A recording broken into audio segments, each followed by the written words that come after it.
sino ka nga ulit? Ako po si Tessa. Yung anak ni Teresa Gomez. Nakikiusap po ako. Tulungan niyo po ang nanay ko. Ayaw po nila kaming tanggapin dahil wala daw po kaming pera. Parang awan niyo na po. Maluma na po si nanay. Teresa Gomez. Oo, naalala ko na. Pero pasensya ka na, Iha. Hindi kita matutulungan. Umalis ka na. Busy ako. Dok! Dok, parang awan niyo na. Tulungan niyo po ang nanay ko. Dok! Tay! Ako ang anak po kay Teresa! Nagmamakaawa ako. Tulungan mo si nanay! Tay! Anak, Opo! Ako nga po! umalis ka na dito. Ayoko na ng gulo at iskandalo. Security, palabasin mo ito! Tay! Tay, sandali lang po! Huwag niyo naman ako ipagtabuyan! Tulungan niyo si nanay! Tay! Bakit kung sino pa yung pamilya mo na inaasahan mo tutulong sa'yo sa oras ng kagipitan, ayun pang magbibigay sa'yo ng matinding kabiguan? Dahilan para mag-iwan ng malalim na galit sa puso mo. Ngunit paano kung may isang taong dumating para hilungin ang puso mo at lamat sa basan mo ng tiwala? Huli ka bang susugal o iiwas ka? At bago po natin ipagpatuloy ang kwento, nais ko lang din ay dagdag na abangan ang bago nating channel, Miss Rose, na maghahatid ng mga kwentong horror tungkol sa aswang, mga nilalang ng gabi, at mga karanasang hindi maipaliwanag ng siyensya. Kaya kung handa na kayong makinig sa mga kwentong magpapabilis ng tibok ng inyong puso, huwag kalimutang abangan ang Miss Rose. Dear Aswang Diary, si Madam Venus, isang magandang araw po sa inyo at sa lahat ng bumubuo ng inyong programa. Isa ako sa mga avid listeners nyo. Nung marinig ko ang isa sa mga episodes nyo tungkol sa manunugis, naengganyo rin ako magpadala ng liham para ikwento ang sarili kong karanasan tungkol sa aswang at pag-ibig. Tawagin niyo na lang po akong Tessa. At opo, dati akong manunugis. Lumaki ako sa isang liblib na baryo kung saan ang mga gaya ko, albularyo at mga aswang ay naging ordinaryong parte ng buhay ng lahat. Pero nagbago yon nang minsan akong lubhang nasugatan dahil sa aswang. Sinagip ako ni Ice, isang albularyo, at niligtas ako sa tiyak na kamatayan. Sa pagdating niya, natuto akong umibig hanggang sa nagising ako isang araw.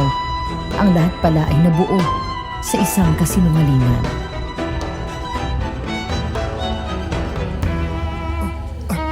Ayan, tumakbo siya. Sundan natin, bilis! Hoy! Bumalik ka dito! Hindi talaga siya magpapahuli ng buhay. Mag-iingat ka sa kanya. Mabagsik ang aswang na yan!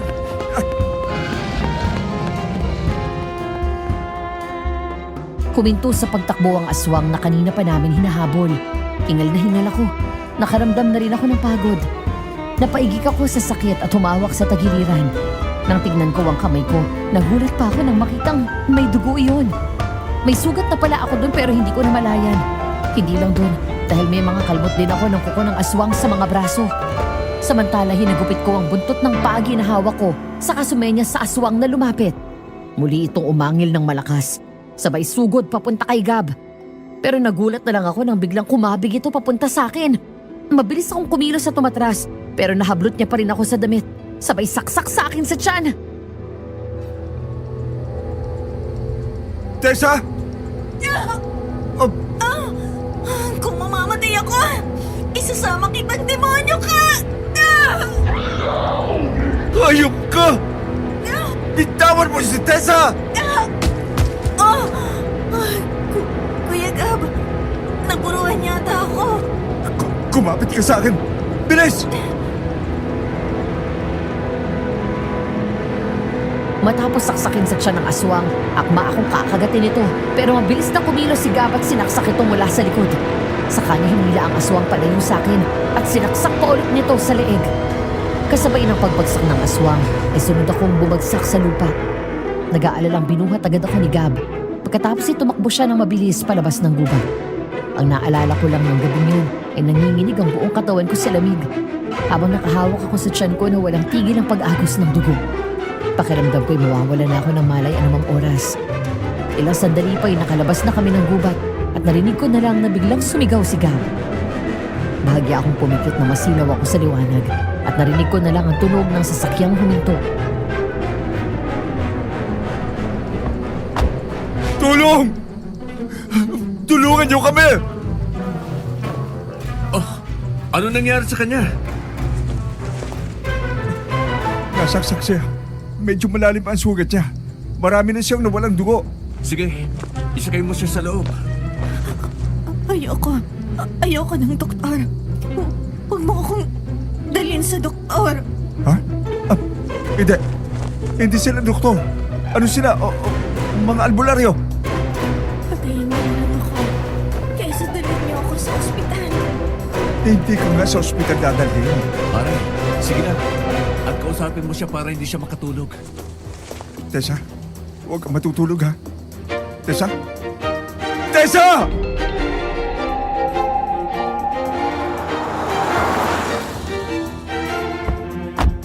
Mark, check mo agad ang vitals niya. Tapos, check mo rin ang blood type ng pasyente. Sige. Ang kwento nila sa akin, sa sasakyan pa lang ay wala na akong malay. Binuhat daw nila ako at nagmamadaling pinasok sa isang klinik, saka hiniga sa kama. Habang inaasikaso ako ng isang lalaki, ang isa naman ay kausap daw si Gab.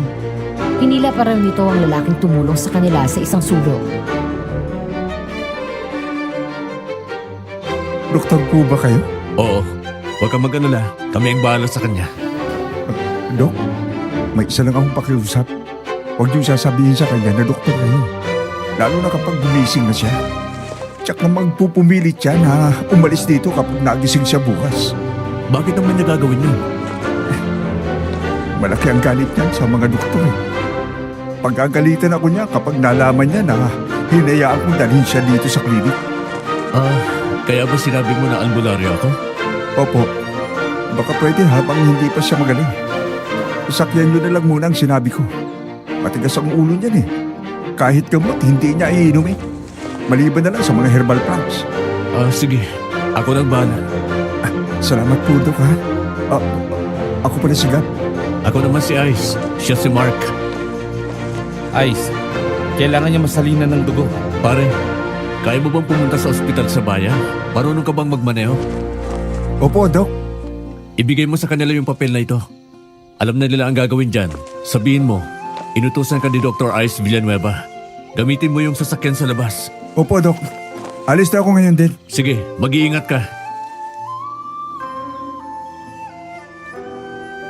Ayon sa napag-alaman ko, habang wala pa rin ako malay doon sa klinik, tiningnan daw ni Ice si Mark habang nililinis ang sugat ko. Nagtulong ang dalawa dahil bukod sa sugat ko sa tagiliran at sa tiyan, may mga galos din ako sa mga braso. Habang abala sila, nagpalipat-lipat ng tingin si Ice sa amin ni Mark.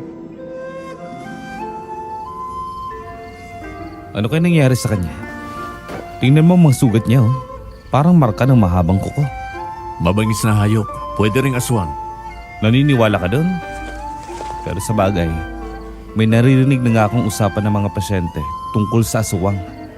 Nakalimutan mo na yata na ako ng nag-iisang pinakamagaling na albularyo sa bayan na to. Siyempre, naniniwala ako. Hindi pa nga lang ako nakakakita ng totoong aswang dahil bata pa lang, pinadala na ako ni Lolo sa Maynila para doon mag-aral hanggang college. Kinikwento niya lang sa akin yon mula nang bata pa ako. Pero masaya ako na makita siyang ligtas. Siya ang kapatid mo na ipinagtabuyan ni Dr. San Diego, di ba? Siya nga. Sabi na eh. Hindi maalis sa isip ko ang nangyari noong araw na yon. Sobrang bigat. Yun yata ang unang failure ko sa buong karir ko bilang doktor. Hanggang ngayon, hindi ko makalimutan yun. Nandun ako. Gustong-gusto kong tulungan silang mag-ina. Pero pinagbawalan ako ni Tito Rene.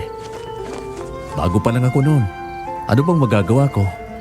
Natatakot ako mapagalitan. Pero ngayon na nakita ko ulit siya. At kapag naisip ko ang araw na yon, sana pala kumilos na lang ako at hindi ko pinakinggan si Tito. Di bali nang masermonan ako. Ang mahalaga, ligtas ang pasyente. Alam ko. Ako rin. Pero kilala mo naman si Daddy. Matagal ko nang hinahanap ang kapatid mo. Alam mo, yung dala ko, ilang taon na guilt na wala akong nagawa noon. Lumapit ako kay Dr. Santos noon para sana dalhin sa charity case ang nanay niya. Pero huli na, pagbalik ko patay na ang pasyente. Hindi na ako umabot. Sorry pare, pero nung oras na yon, nakali talaga ako sa daddy mo. Namatay ang pasyente dahil lang sa ayaw niya ng iskandalo. Inuna niya ang sasabihin ng ibang tao kaysa sa buhay ng tao. Yun ang dahilan kaya wala akong tinatanggihan na pasyente. Okay lang yun. Ako rin naman eh. Pero naiinis din ako sa sarili ko na wala akong ginawa. Nagulat din kasi ako sa nalaman ko. Wala akong alam na may anak sa ibang babae si Dad. Yun siguro ang dahilan kaya galit si Tessa sa mga doktor. Magpapakilala ka na ba? Baka hindi mo na. Eh ikaw, sasabihin mo bang doktor ka? Hindi muna. May alam naman ako kahit paano sa pagiging albularyo. Pero saka na natin isipin yon. Ang importante, masagip natin ang kapatid mo. Sa'yo yung nagre-ring? Hindi, sa kanya yata. Di bale, ako nang sasagot. Hello? Hello, sino to? Bakit nasa iyo ang cellphone ng anak ko? Magandang gabi po. Ako po si Dr. Ice Villanueva. Nandito po sa clinic si Tessa. Habang wala pa rin akong malay, hindi ko alam na dumating pala si tatay sa klinik nung gabing yun. Ang kwento niya sa akin ay binantayan niya ako habang ginagamot ni Ice at Mark.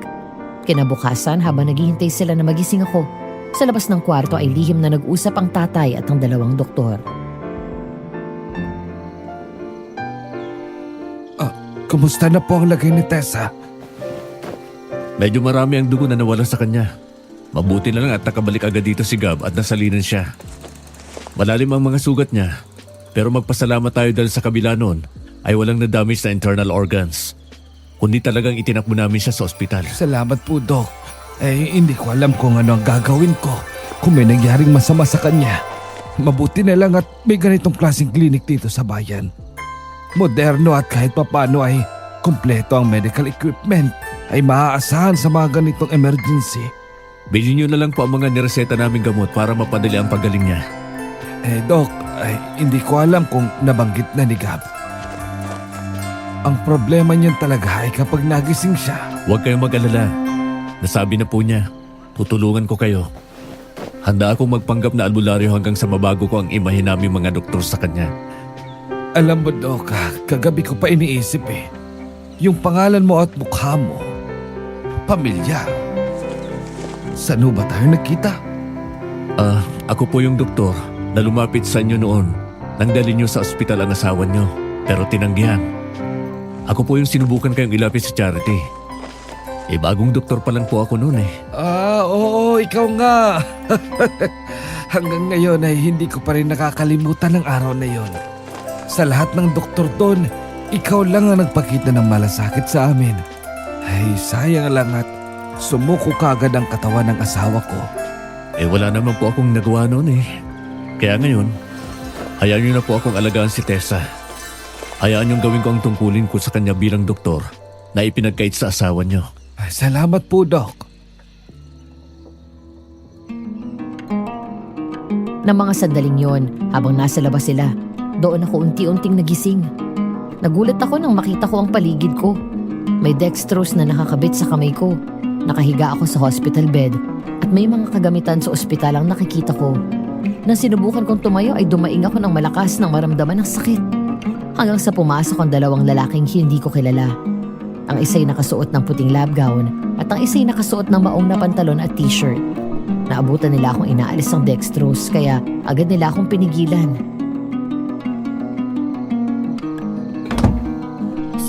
Sino kayo? Sino nagdala sa akin dito? Miss, huwag mong alisin yan. Bitawan mo ako! Miss, lalong lalala ang kalagayan mo. Kuya Gab! Kuya Gab! Miss, huwag ka munang gumalaw. Baka dumugo ang sugat mo. Tinatanong ko kayo. Sino nagdala sa akin dito? Nasaan na yung kasama ko? Mga doktor kayo, no? Ako ang doktor. Ako ang gumamot sa'yo. Kuya Gab! Tessa, anak. Tay, alisin niyo ako dito pakiusap. Ayoko dito. Anak, Ilayo niyo huminahon ako dito. ka. Huminahon ka muna. Wala akong tiwala sa kanila, Tay. Doktor yan. Papatayin ako niyan. Anak, hindi siya ganun. Hindi ganun si Doc Mark. Siya pa nga nagligtas sa iyo eh. Kung hindi dahil sa kanya, baka kung ano nang nangyari sa iyo. Ganon sila, Tay. Kaya nga namatay ang nanay ko dahil sa kanila. Anak, matagal na nangyari yon. Albularyo. Ihanap niyo ako ng albularyo. Mas gusto ko dun magpagamot. Si Aling Celia. Ipatawag mo siya, Tay. Wala si Aling Celia ngayon. Nagbakasyon. Miss, huwag kang mag-alala. Habang wala pa si Aling Celia, nandito naman ako. Ako ang mag-aalaga sa'yo. Sino ka? Ice, isa akong albularyo. Pinatawag nila ako dahil sinabi ng kasama mo na ayaw mo sa mga doktor. Talaga. Oo. Iuwi niyo ako. Ayoko dito. Dahan-dahan ako naglakad palabas ng kwarto ko. Naabutan ko doon si Tita Amor, kapatid ni Tatay Bong, ang stepfather ko, at ang anak niya na pinsan at best friend kong si Ate Joyce. Halos sabay na lumingon sa akin ang mag-ina kaya mabilis akong inalalayan ng pinsan ko hanggang sa mesa. Pag-upo ko sa silya, agad dumako ang tingin ko sa likod bahay.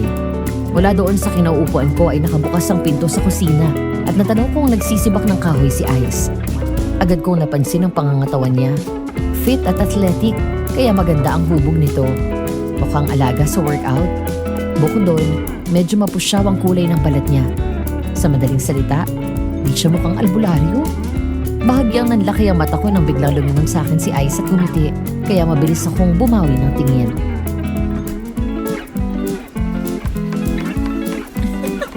O yan. Tingin pa. Nahuli ka tuloy. Yummy, no? Hindi ko naman tinititigan. Bibitay? Ano? Sulit lang. Gwapo no? Naniniwala kang albularyo yan? Ay, oo naman. Bakit? Duda ka? Medyo. Wala akong tiwala sa kanya. Ikaw talaga. Lagi ka na lang tamang hinala. Maya-maya ay pumasok si Ice, dala ang mga nasibak na kahoy. Nang tumingin siya sa akin at gumiti muli, naubo ako nang wala sa oras. Parang may biglang bumarat, kumati sa lalamunan ko. Yan naman kasi ako na warning na mas gwapo pala siya at mas charming kapag ngumingiti. Baritono ang boses, matangkad. 6-footer pa nga yata siya. Sa mukha naman ay defined ang jawline nito. Mapungay ang mga mata, matangos ang ilong. Dahil probinsyana ako, ang mga gaya niya nakikita ko lang sa mga pinapanood kong pelikula at teleserye. Kung di ko siya nakita ng mga oras na yun in flesh, isipin ko talaga na aparisyon lang talaga siya. Tita, ito na po yung mga panggatong. Ay, nako, maraming salamat, Ice. Magpahinga ka na muna at kakain na tayo maya-maya. Sige po. Asikasuhin ko muna itong pasyente ko. Nakaligo ka na ba? Tapos na. Bakit? Bumalik ka na doon sa kwarto. Bakit ba kasi? Lilinisin ko ang sugat mo. Si Ate Joyce na lang. Ay girl, humawak ako ng bawang at sili no. Gusto mong humapdi at mag-init yan. Saka kaya nga nandito siya dahil kinuha siya ni Tito Bong para tingnan at bantayan ka. Kasama sa trabaho niya yan. Oh, okay na? Malinaw na? Pasok sa loob. Oo na, ito na. Ay, ano ba? Ibaba mo ako! Puro ka duda eh. Ang tagal mo mag-isip. Ibaba mo nga ako!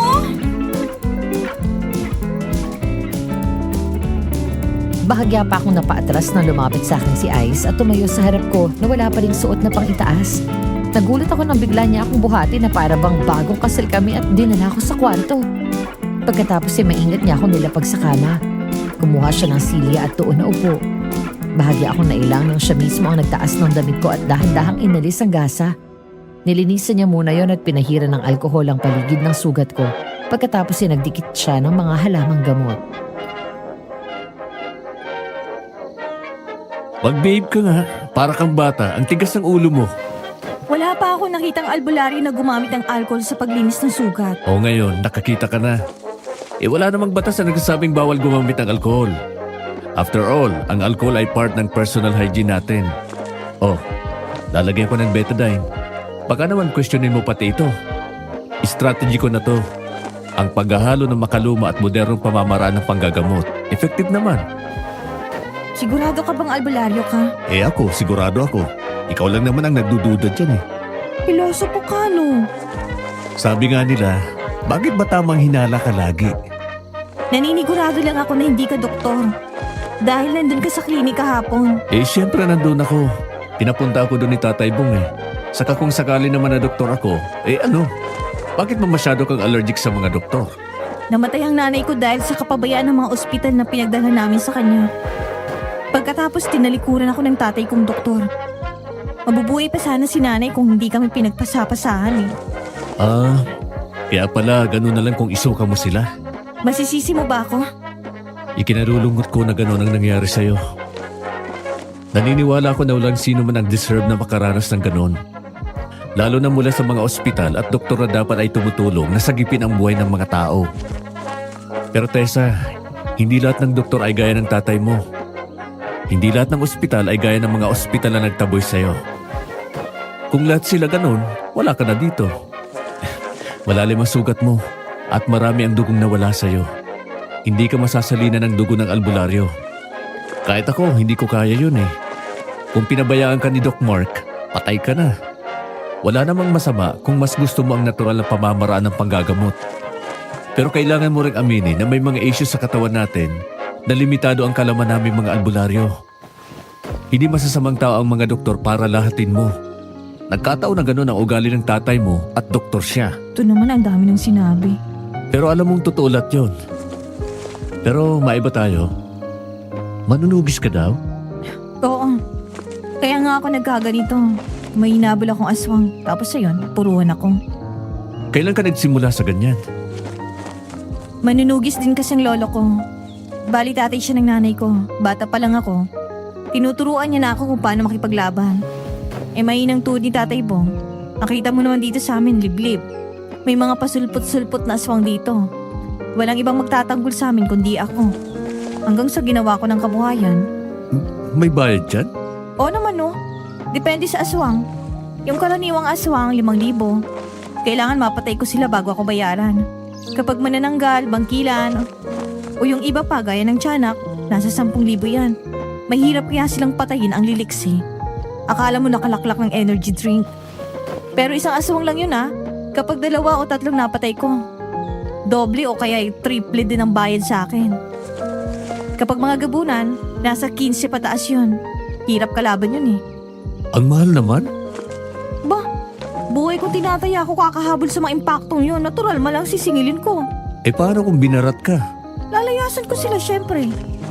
Silang pumatay kung gusto nila ng ganon. Hindi na usang libre at kawang gawa ngayon ha. Isang pa ako nasa hukay sa bawat pakikipaglaban ko sa mga aswang. Kulang pang ang pampalibing ang binabayad nila eh. Ayos din ang negosyo mo ah. Pero ngayon, bawal ka munang manugis ng aswang. Dumito ka muna sa bahay at hindi ka pwedeng lumabas hanggat hindi ko sinasabi. Ano? Ba't naman ganon? O sige nga, paano ka tatakbo? Paghiga mo pa nga lang, daig mo pa ang hukluban eh. Wala kang magagawa kapag lumabas ako. Ay, meron miss. Igagapos talaga kita. Hindi ka makakawala sa akin dahil dito ako nakatira sa inyo. Ha? Ha? Pagkatapos natin kumain, inumin mo yung mga gamot na nireseta ni Doc Mark. Ayoko. Bigyan mo ako ng halamang gamot, mas mabuti yun. Kapag pinagpatuloy mo yung katigasan ng ulo mo, hahalikan kita. Pwede rin. Anong sabi mo? Ang sabi ko, oo na, iinom na. Kinagabihan, habang nanonood si Ai sa Tatay Bong ng TV sa sala, ako naman ay nasa kwarto at nakahiga na. Di ako dalawin ng antok agad dahil puro tulog ang ginagawa ko. Sinubukan kong ipikit ang mga mata ko pagkatapos dumilot ako ulit na parang marinig ko ang boses ni Ice at nagre-replay sa utak ko ang mga sinabi niya kanina. Ayoko mang aminin sa sarili ko pero alam kong totoo lahat ng sinabi niya. Hanggang sa dahan-dahan akong tumagilid at tinakpan ko ng una ng tenga ko. Hanggang si bigla akong natigilan nang may naaninag akong anino na dumaan sa harap ng bintana.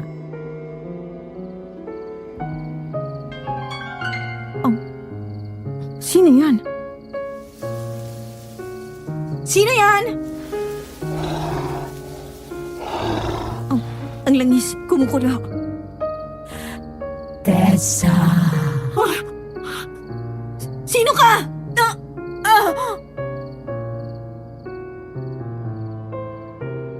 Bigla akong napabalikwas ng bangon at agad dumaing na maramdaman ang sakit ng sugat ko dahil sa bigla akong pagkilos. Nakita ko sa harap ng bintana ang isang nakakatakot na matandang babaeng aswang. Napahawak ako sa tiyan ko. Sabay kuha ng ita ko at itinutok ko sa kanya yon habang nakasandal sa pader. Mahaba at may bahid ng kulay puti at abo ang kanyang buhok.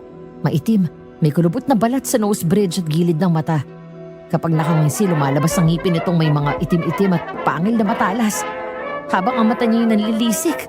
Sa dami ng aswang na nakaharap ko, sa kanya ko kinalibutan ng husto dahil mukha itong demonyo. Sino ang mag-aakalang darating ang araw na ito na makikita kitang ganyan? Mahina at kaawa-awa. Hindi ako mahina. Pabayad ka sa pagpatay mo sa anak ko. Aswang lang ang pinapatay ko. Kaya kung sino man ang anak mo, mabuti nga sa kanya. Tandaan mo, papatayin din kita. Tay! Anak, ano nangyayari dyan? Tessa! Nang makita nila ang aswang sa bintana, nagulat ang dalawa pero mabilis na nakabawi si Ice. Bigla nitong dinakot ang asin sa loob ng garapon na nasa tabi ng kama ko. Sabay bato nito sa aswang. Dahil doon, agad naman itong tumakbo paalis. Binitawan ko ang itak at napakapit ako kay Ice nang kumirot ang sugat ko. Mabilis siyang kumilos at umalalay sa akin hanggang sa makaupo ako sa kama. Agad niya akong pinahiga ulit at tinignan ang sugat ko. Bigla ka bang tumayo kanina? Oo, nagulat ako dun sa aswang eh. Dumugo ulit ang sugat mo. Napuwersa dahil sa biglang pagtayo mo. Huwag kang mag-alala. Lilinisan ko ulit. Salamat. Kinabukasan ay laman pa rin ang isip ko ang aswang na pumunta kagabi, maging ang sinabi niya. Sa dami ng aswang na napatay ko, hindi ko na alam kung sino doon ang anak niya. Dahil medyo nabagot ako sa kwarto, lumabas ako ng bahay at naabutan ko si Ate Joyce na nagwawalis sa bakuran. Oh, may gusto ka? Nagugutom ka na ba? Hindi ate. Naboboard lang ako. Hindi ka sanay na nakapirmi lang dito sa bahay, no? Hindi ko malang matulungan si tatay sa bukid. Nandun naman si tatay sa kasigab. Ang intindihin mo, iyang sarili mo para gumaling ka kaagad. Eto na nga nagpapagaling na. Siya nga pala. Matanong nga kita, hanggang kailan mo babalak gawin niyang pagtugi sa aswang? Hindi ko alam. Bakit mo na itanong? Nakausap ko si Tito Bong. Nabanggit niya sa amin ni Ice na kung siya raw ang tatanungin, mas gusto na niyang tigilan mo ang ginagawa mo. Gusto daw niyang magkaroon ka ng normal na buhay. At sa totoo lang, iyon din sana ang hiling ko sa'yo. Ate, alam mo naman na iniwan sa akin ni Lolong pagiging manunugis. Okay lang lumaban para sa sarili mo at pamilya mo. Okay lang na gawin mo ito para sa ibang tao. Pero, dapat alam mo rin kung kailan ka hihinto. Alam kong kailangan ka ng ibang tao. Pero girl, matanda na si Tito Bong. Kailangan ka rin niya dito. Oo nga at nandito kami ni nanay. Pero mas mainam kung ikaw na itinuturing niyang totoong anak ang nandito para personal na alagaan siya. Real talk na lang. Hindi ka naman pwedeng forever magpaka-superhero para sa ibang tao. Hindi ka naman si Superman. Wala kang special powers. Higit sa lahat, may pamilya ka rin. Oo nga no. Masyado ako nakampante na okay lang kay tatay na tumutugis ako ng aswang. Pero hindi ko naisip na napapabayaan ko na siya. At nalulungkot din siya kapag wala ako dito. Hindi mo lang alam kung gaano nag-aalala sa'yo ang tatay mo sa tuwing umaalis ka. Lalo na yung nangyari sa'yo. Kung hindi lang talaga kay Doc Mark, baka nagluluksa na ang tatay mo. Dalawa na lang nga kayo, nilalayasan mo palagi. Hayaan mo ate, pag-iisipan ko. Nga pala, nasan si Ice? Uy, hinahanap. Miss mo na? Sira, anong miss? Nagtanong lang eh. Wala, umalis. Nagpunta sa clinic ni Doc Mark. Sabi niya eh. Kaya wala akong tiwala doon. Alagad yun ng doktor na yun. Eto naman, masama bang magtrabaho sa clinic? Hayaan mo mag-part-time job yung tao. Alam mo mo namang matumal ang kita ng mga albularyo dahil kailan pa lang siya nagsisimula. Hindi pa naman siya masyadong kilala dito sa bayan natin. Ikaw nga magsasaka sa umaga eh. Sabi ko nga. Pero hindi ka ba nagtataka sa kanya? Ano ibig mong sabihin? Napapansin ko siya kapag ginagamot yung mga sugat ko. Parang hindi niya kabisadong gagawin. Lalo na kapag gumagamit siya ng halamang gamot. Tapos masyado siyang praktikal at naniniwala sa siyensya. Para sa isang normal na albularyo. At hindi lang yun Yung mga kamay niya, pati kutis niya, parang pangmayaman. Eh, ang alam ko, bago pa lang siyang albularyo kaya nagsasanay pa lang. Pininood ko siyang linisin ang sugat mo kanina, di ba? Okay naman para sa akin. Saka malay mo, mayaman. Sa bagay, may albularyong mayaman. Naalala mo si Don Pepe? Yung bilyonaryong taga-baba dun sa syudad. Oh, albularyo yun, di ba? Oo nga pala no. Nasaan na kaya yun? Namatay na daw. 2 taon na yatang nakalilipas. Matanda na rin kasi yun eh. 100 years old na siya nung nawala. Ang swerte ng mga anak niya, no? Ang swerte ka mo na nag-iisang apo niya. Solong tagapagmana. Wow! Talaga? Abay, hanapin mo na. Baka walang jowa yon. Landi na. Chance mo na. Paano ako lalandi? Hindi nga ako marunong nun eh. Hello? NBSB nga, di ba? Alam mo namang maghabol at pumatay lang ng aswang ang alam ko eh. Anong kaya ang pangalan ng apo ni Don Pepe? Nang mga sandaling yon doon sa klinik, habang wala pa akong malay sa totoong pagkatao ni Ice, bumalik siya sa pagkadoktor at abala siya sa mga pag-iestima ng mga pasyente. Saktong katatapos lang niyang ibigay ang reseta sa pasyente na lumapit sa kanya si Mark. Doc Ice, pwede ka bang makausap? Sige, wala namang pasyente. Tungkol saan ba? Sa kapatid ko. Kumusta si Tessa? Matigas ang ulo nung una. Lalo na sa gamot, ayaw inumin. Naghahanap ng halamang gamot, pero ngayon sumusunod na. Mabuti na lang at apo ka ng dakilang albularyo na si Don Pepe. May alam ka kahit papano. Bakit hindi mo subukang lapitan siya? Alam mo naman ang sagad hanggang buto ang galit nung kay Dad eh. Iba ka, iba si Tito Rene. Bahala na. Pero Dok, mag-ingat ka dito. Huwag ka nang lalabas sa gabi. Totoo yung aswang, nakita ko mismo. Naniniwala naman ako. Kahit yung mga pasyente ko, sinasabihan din ako eh. Si Mana nga na tagalinis. Sinabitan ng pangontra yung mga pinto at bintana nitong klinik. Pati dun sa bahay. Para daw hindi ako pasukin ng aswang. Bumalik ka na lang kasi dun sa bahay. Sandali na lang to. Mukha namang hindi talaga matigas ang puso ni Tessa eh. Bulag lang talaga siya sa galit dahil sa nangyari noon. Kapag nasiguro ko nang magaling na talaga siya, babalik na ako dito. Bukod doon, isa pang dahilan kaya ako pumayag na personal siyang alagaan. Eh gusto kong magbago ang isip niya at tingin niya sa atin. Naintindihan ko. Salamat pare ha. Ikaw nang bahala sa kapatid ko. Sure. Basta kung may emergency, tawagan mo ako ha. Punta ka rin sa bahay nila. Kunwari, kakumustahin mo yung sugat niya. Sige pare. Pero kailan mo babalak sabihin sa kanyang totoo? As soon as possible.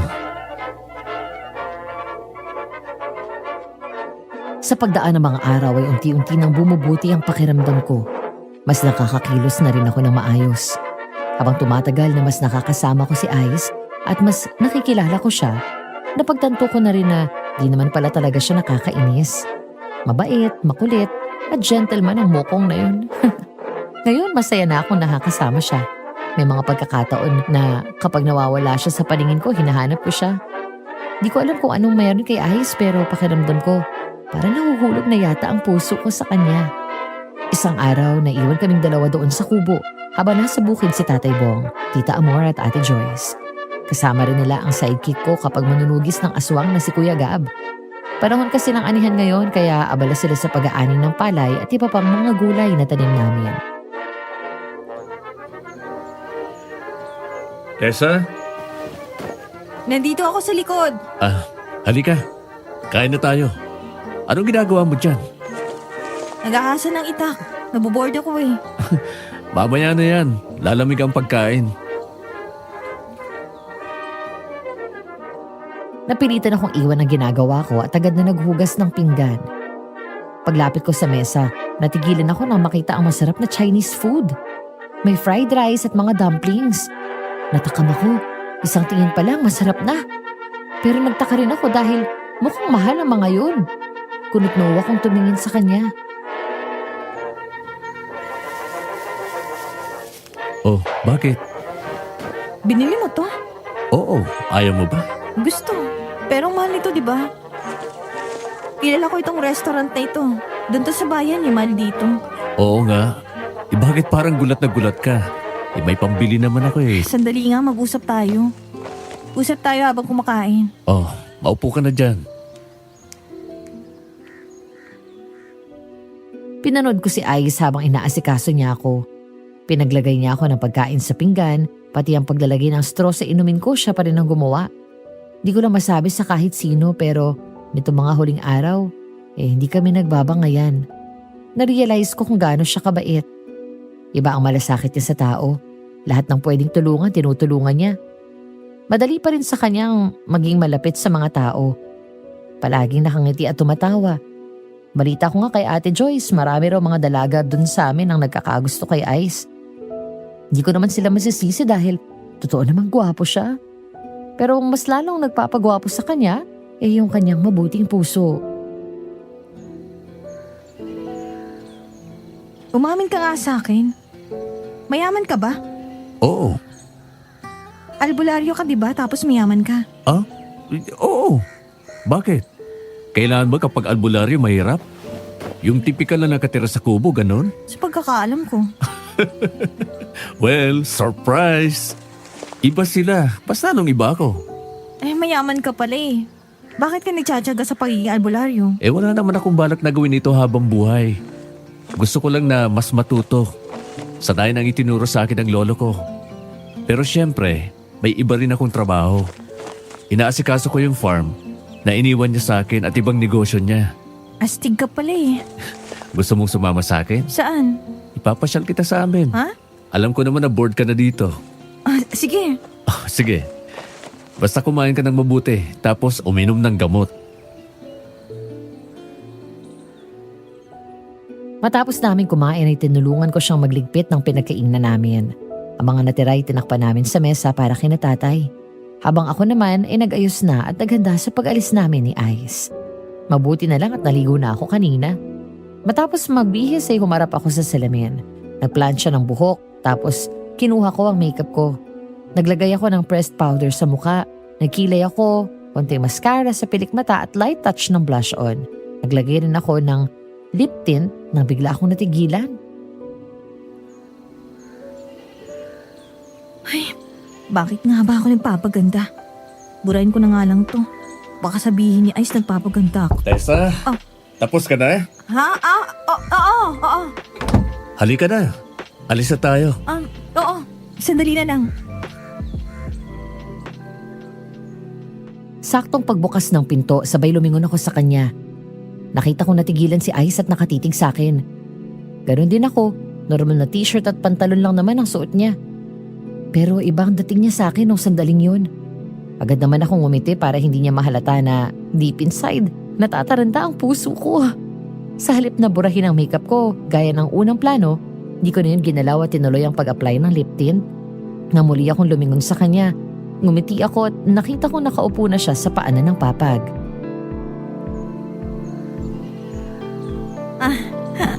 Okay ba? Maganda. Bagay sa'yo kapag nakaayos. Salamat. Nakakaya naman kasi na tumabi sa'yo na hindi nakaayos.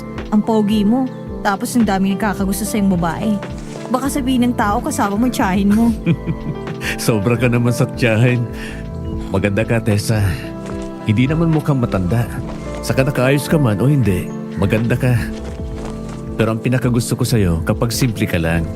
Doon mas lumalabas ang totoong ganda mo. Salamat. At least, nagagandahan ka sa akin. Teka, patingin nga ng sugat mo. Tumayo ka na lang dito sa harap ko. Sandali lang naman ito. Sinunod ko ang sinabi niya. Pagkakuha niya ng gamit sa panlinis ng sugat, lumapit ako at tumayo sa harap niya. Nang tinaas niya ang damit ko at lumabas ang tiyan ko, Pareho kaming natigilan nang tumingala siya sa akin at nagtagpo ang mga mata namin. Dati naman niyang ginagawa yon pero sa sandaling yon ay biglang nag-iba ang ihip ng hangin. Bigla akong nailang at ganun din siya. Parang nagkaroon ng mali siya. Nang bumawi ng tingin si Ice, sa kanya binaba ang damit ko.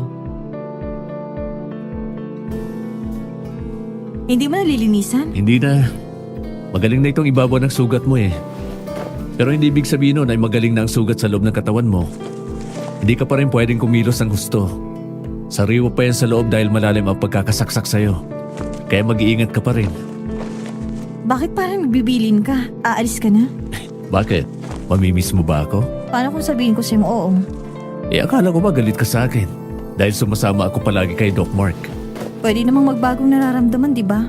So, iba na ang nararamdaman mo para sa akin? Ano sa tingin mo? Hindi tayo matatapos sa tanungan eh. Ikaw talaga, hindi nagpapatalo. Halika na nga. Nagtataka na lumingon ako kay Ice nang pumasok kami sa malaking gate papunta sa hasyenda ni Don Pepe. Napansin ko agad na habang palapit pa lang kami sa gate, mabilis na binuksan yun ng mga guard. Ni hindi huminto si Ice para magtanong na parang doon ito nakatira. Pagpasok namin ay sinalubong ako ng pamilyar na malawak na farm. Hindi yon ang unang beses na nakapasok ako doon. Naalala ko pa na minsan akong sinama ng lolo ko doon. Di ko akalain na makakabalik pa ako doon. Pero sa pagkakaalam ko, pag-aari ng hasyenda na yon ni Don Pepe. Doon ako lumingon ulit kay Ice dahil nangingiti ito habang nagmamaneho. Sandali lang ha. Si Don Pepe may-ari ng hasyenda na to, di ba? Tama. Sabi mo uuwi tayo sa inyo. Dito na nga tayo eh. Dito ka nakatira? Mayordom ang nanay mo dito? Magsasaka o baka ikaw... Ha? Hala? Ikaw yung... Ako ang nag-iisang apo ni Don Pepe. Diyos ko, Ice. Oh, bakit? Alam mo, ikaw talagang dami mong pakulo sa buhay.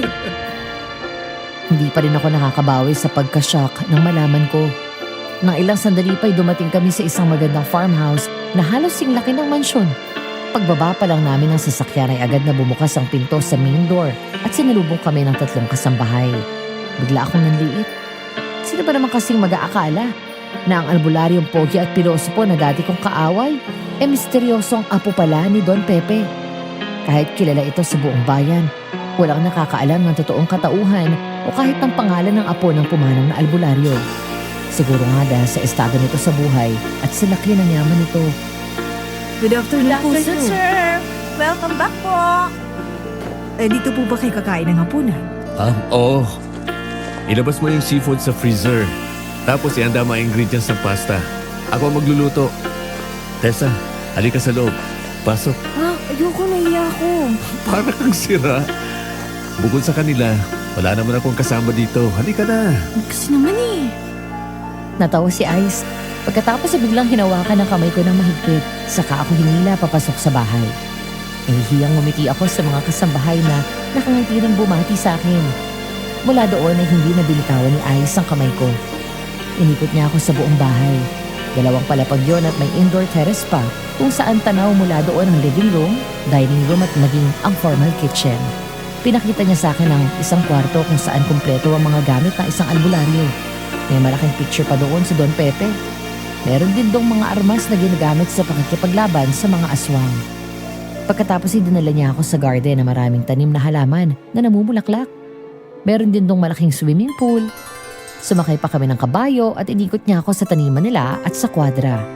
Habang umiikot kami at napaka-sweet sa akin ni Ice, palagi niya akong tinatanong kung okay lang ba daw ako o kung masakit ba daw ang sugat ko. Palagi rin niya akong pinupunasan ng pawis. Alagang-alaga niya ako, kaya marami sa mga tauhan niya napagkamalan akong girlfriend ni Ice. Malapit nang kumagat ang dilim nang bumalik kami sa bahay niya. Matapos namin kumain ng seafood pasta na niluto niya mismo, pagkatapos naupo kami sa may island counter. Bakit hindi ka nagpapakilala? Dahil hindi ako komportable. Ayokong lapitan ako ng mga tao dahil sa pera at pangalan ko. Kunwari, kakaibiganin ako. Pero ang totoo, pera lang ang habol sa akin. Dito sa loob ng asyenda, syempre, kilala nila ako. Mapagkakatiwalaan ko naman sila at alam nila na pribadong tao ako. Sa labas, kilala lang ako bilang si Ice Villanueva. Plain and simple. Walang titulo. Kasi doon ko makikita kung totoo sila sa akin. Kung sa kabila ng pag-aakala nila na mababang estado ko sa buhay, ay tatartuin pa rin akong normal. Ganyan nila Tatay Bong. Pinatira niyo ako kahit na ang akala niyo ay bagitong albularyo lang ako. So, ibig sabihin, iilan lang ang nakakaalam sa labas na apo ka ni Don Pepe? Na hindi ka talaga nagpapakita sa publiko? Hindi. Mas okay ako sa ganito eh. Walang masyadong sosyalan, simple lang. Mas nakakakilos ako ng maayos. Nagagawa ko ang gusto ko nang walang mga matang nakabantay sa akin. Kaya pa ng taas ng mga bakod sa paligid nitong hasyenda nyo. Tsaka sobrang tinted ang sasakyan mo. Pero tama ka doon. Basta mahalaga pa rin ang peace of mind. Girlfriend? Wala kang girlfriend ngayon? Wala. Ikan din ako sa babae. Ayoko na masyadong sosyal. Gusto ko simple lang. Kaya mo. Ha? Oh, bakit parang gulat na gulat ka? Hindi ka ba naniniwala na maganda ka at hindi imposibleng magustuhan kita? Hindi naman sa ganun. Hindi lang ako sanay. Alam mo na, no boyfriend since birth ako. May nanligaw naman sa akin nun pero madalas takot sila sa akin. Kasi nga, sa ginagawa ko bilang manunugis. Masiga pa daw akong kumilos at magsalita kaysa sa kanila. Yan ang eksaktong nagustuhan ko sa'yo. Kakaiba ka sa lahat. Seryoso ka talaga? Oo nga. Promise. Itaga mo pa sa pangalan ng lolo ko. Gusto talaga kita. Paano kung... Bigla kaming guminto sa pag-uusap nang may marinig kaming nabasag na salamin mula sa dirty kitchen. Maliban sa amin ay walang tao doon sa kusina. Ang mga kasambahay ay maaga na rin pinagpahinga ni Ice dahil siya naman ang nagluto ng hapunan namin. Nakatinginan kaming dalawa nang muli na namang may tumunog na para pang may mga nahulog na Tupperware. Doon na ako kinutuban. Kaya agad akong dumukot sa bulsa ko at kinuha ang bote ng lana habang si Ice ay tumayo para puntahan sana ang pinanggalingan ng tunog. Bigla akong humawak sa braso niya at pinigilan siyang umalis. Dahil nang tumingin ako sa boteng hawak ko, kumukulo ang laman nitong langis. May nakapasok na aswang. Doon sa kwarto ni lolo. Kailangan natin ng almas. Ako nang bahala. Hindi ka pa pwedeng sumugod sa aswang. Pero baka mapahamak ka. Hindi ka naman sanay makipaglaban. Apo ako ng isang magiting na albularyo. Kaya kong lumaban. Kaya wag mo akong alalahanin. Alam kong manunugis ka at masanay kang makipaglaban.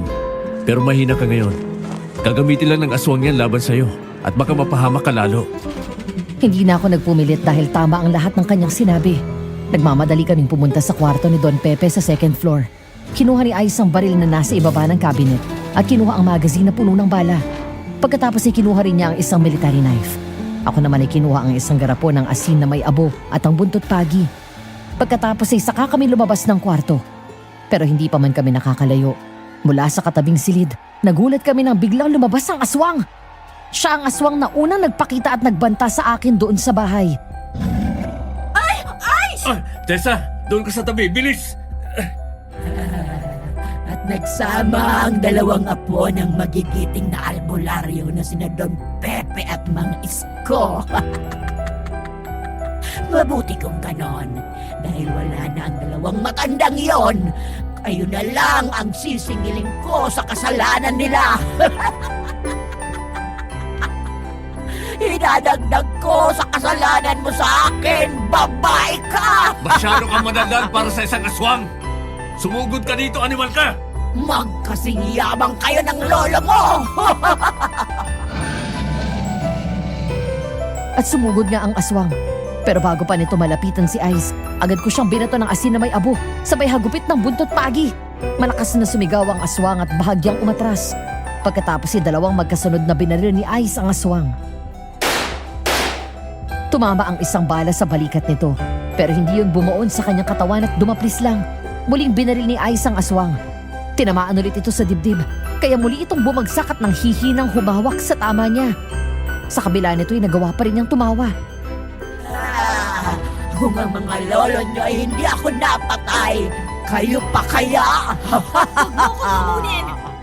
Dahil kahit ganito ako, Kung gugustuhin ko, kaya kitang patayin! Sige, subukan mo nga. Halika dito, manunugis! Lumapit ka, tingnan natin kung hanggang saan ka dadalhin ng kayabangan mo! Tigilan mo si Tessa. Ako ang harapin mo. Nakahanap ka na ng bagong kakampi! Pero sayang, dahil uubusin ko na ang lahi ninyo! Hanggang sa wala nang matira sa angkan ninyo! Muling sumugod ang aswang. Mabilis na umatras si Ice. Ngunit nang nasukol siya nito sa pader, sinalubong niya ito ng 2 malalakas na suntok sa muka. Pagkatapos ay sinipa pa niya ito. Muli niya itong sinubukang barilin pero sadyang maliksi ang aswang sa kabila ng ilang tama nito at nagawang iwasan yun. Doon siya biglang tumalon kay Ice at bumagsak sila sa sahig. Kaya nabitawan niya ang baril at dumulas yun, saka nahulog sa ground floor. Akma siyang kakagatin ng aswang pero nasuntok niya ito ulit sa mukha. Bilang ganti, mahigpit niyang sinakal ang aswang. Kaya mabilis akong kumilos at binato ko ito ng asin nang makita kong kakagatin na siya. Tumakbo ako palapit sa aswang at sinakal ko ito ng mahigpit gamit ang buntot paagi. Pagkatapos ay hinila ko siya palayo kay Ice. Nagawa kong damputin ang nahulog na military knife nito, sabay saksak ko sa kanyang dibdib. Walang iyak ka! Bastahon mo ako! Matapang ka, di ba? Ngayon, akong kalabanin mo! Pinatay mo ang anak ko! Kaya buhay mo ang ibabayad mo sa akin! At hindi ko kailanman pagsisisihan ang ginawa ko! Susunod na kita sa nanay mo! John! Ang baril! Bilis! Napatingin ako kay Ice nang sumigaw siya ng malakas. Pagkatapos ay nagmamadaling tumakbo pababa at sinalubong ang kasambahay sa hagdan na siyang nagabot sa kanya ng nahulog na baril. Bigla kong nabitawan ang buntot paagi nang maabot ng aswang ang tagiliran ko kung saan ako unang nasugatan. Pagkatapos ay binaon niya ang kuko doon. Napasigaw ako ng malakas dahil sa sakit at napaupo sa sahig habang nakahawak sa tagiliran ko. Pagkatapos ay tumayo sa harap ko ang aswang. Napaatras ako ng akma akong susunggaban ito pero biglang umalingaw-ngaw ang 2 magkasunod na putok ng baril. Ice! Magdasal ka na, manunugis! Dahil mamamatay ka na! Demonyo ka! Lumayo ka kay Tessa! Hindi pa tayo tapos! Hindi dito matatapos ang lahat! Ay, Panginoon ko! Impacto! Buhay pa siya! Buhay pa! Matapos barilin ni Ice ang aswang at tamaan ito sa likod, nagpasuray-suray ito ng lakad hanggang sa humawak siya sa handrails ng indoor terrace at tuluyang nahulog mula doon. Narinig pa namin na nagsigawan ang mga kasambahay ni Ice nang makita nilang bumagsak ang aswang. Nagmamadali siyang sumilip sa baba at nagulat siya nang makitang naging sawa ito at mabilis na gumapang palabas ng bahay. Ha? Paano nangyari yun? Nakatakbo pa siya! Oo. Ibig sabihin, hindi tumama sa puso niyang bala. Ay, nag-iibon ang aswang! Nag-iibon ang aswang, sir! Takot talaga! Nakakatakot naman! Dali na! Maglagay na tayo ng bawang! Tessa, nagdudugo ulit ang sugat mo. Di ba sinabi ko na sa'yo na hayaan mo ako? Natakot ako kanina. Ang akala ko kasi makakagat ka niya. Instinct ko na lang siguro bilang manunugis. Nakakalimutan ko sarili ko. Ang nasa isip ko lang ay mailayo siya sa'yo. Ayoko may mayaring masama sa'yo. Kaya kumilos agad ako. Salamat, Tessa. Halika, doon tayo sa kwarto. Gagamutin ko ulit yung sugat mo. Binuhat ako ni Ice at dinala sa kwarto niya. Pinahiga niya ako sa kama. Pagkatapos ay nagmamadaling lumapit sa isang kabinet. Kinuha niya ang mga karaniwang ginagamit na panglinis ng sugat gaya ng betadine at alcohol. Naglabas din siya ng gasa, surgical tape at surgical scissors. Pagkatapos ay pumasok siya sa loob ng banyo. Mula doon ay naririnig kong lumalagaslas ang tubig. Ilang minuto rin siyang naroon bago lumabas at muling lumapit sa akin. Pagkatapos ay doon na niya nilinis ang sugat ko. Pinanood ko ang bawat ginagawa niya. Ang kilos niya, lalo na ang kanyang mga kamay. Kalmado at halatang sigurado siya sa kanyang ginagawa. Hindi gaya nung gumagamit siya ng halamang gamot. Nabasa ko sa kilos niya na natataranta siya. Parang hindi niya kabisado ang susunod na gagawin. Panay ang tingin niya sa phone na parang may kodigo. Nang matapos siya sa paglilinis ng sugat ko, saka siya tumingin sa akin at ngumiti. Yan, okay na yan. Salamat. Pero paano ba yan? Hindi ka pa pwedeng umalis sa bahay. Nasugatan ulit ako eh.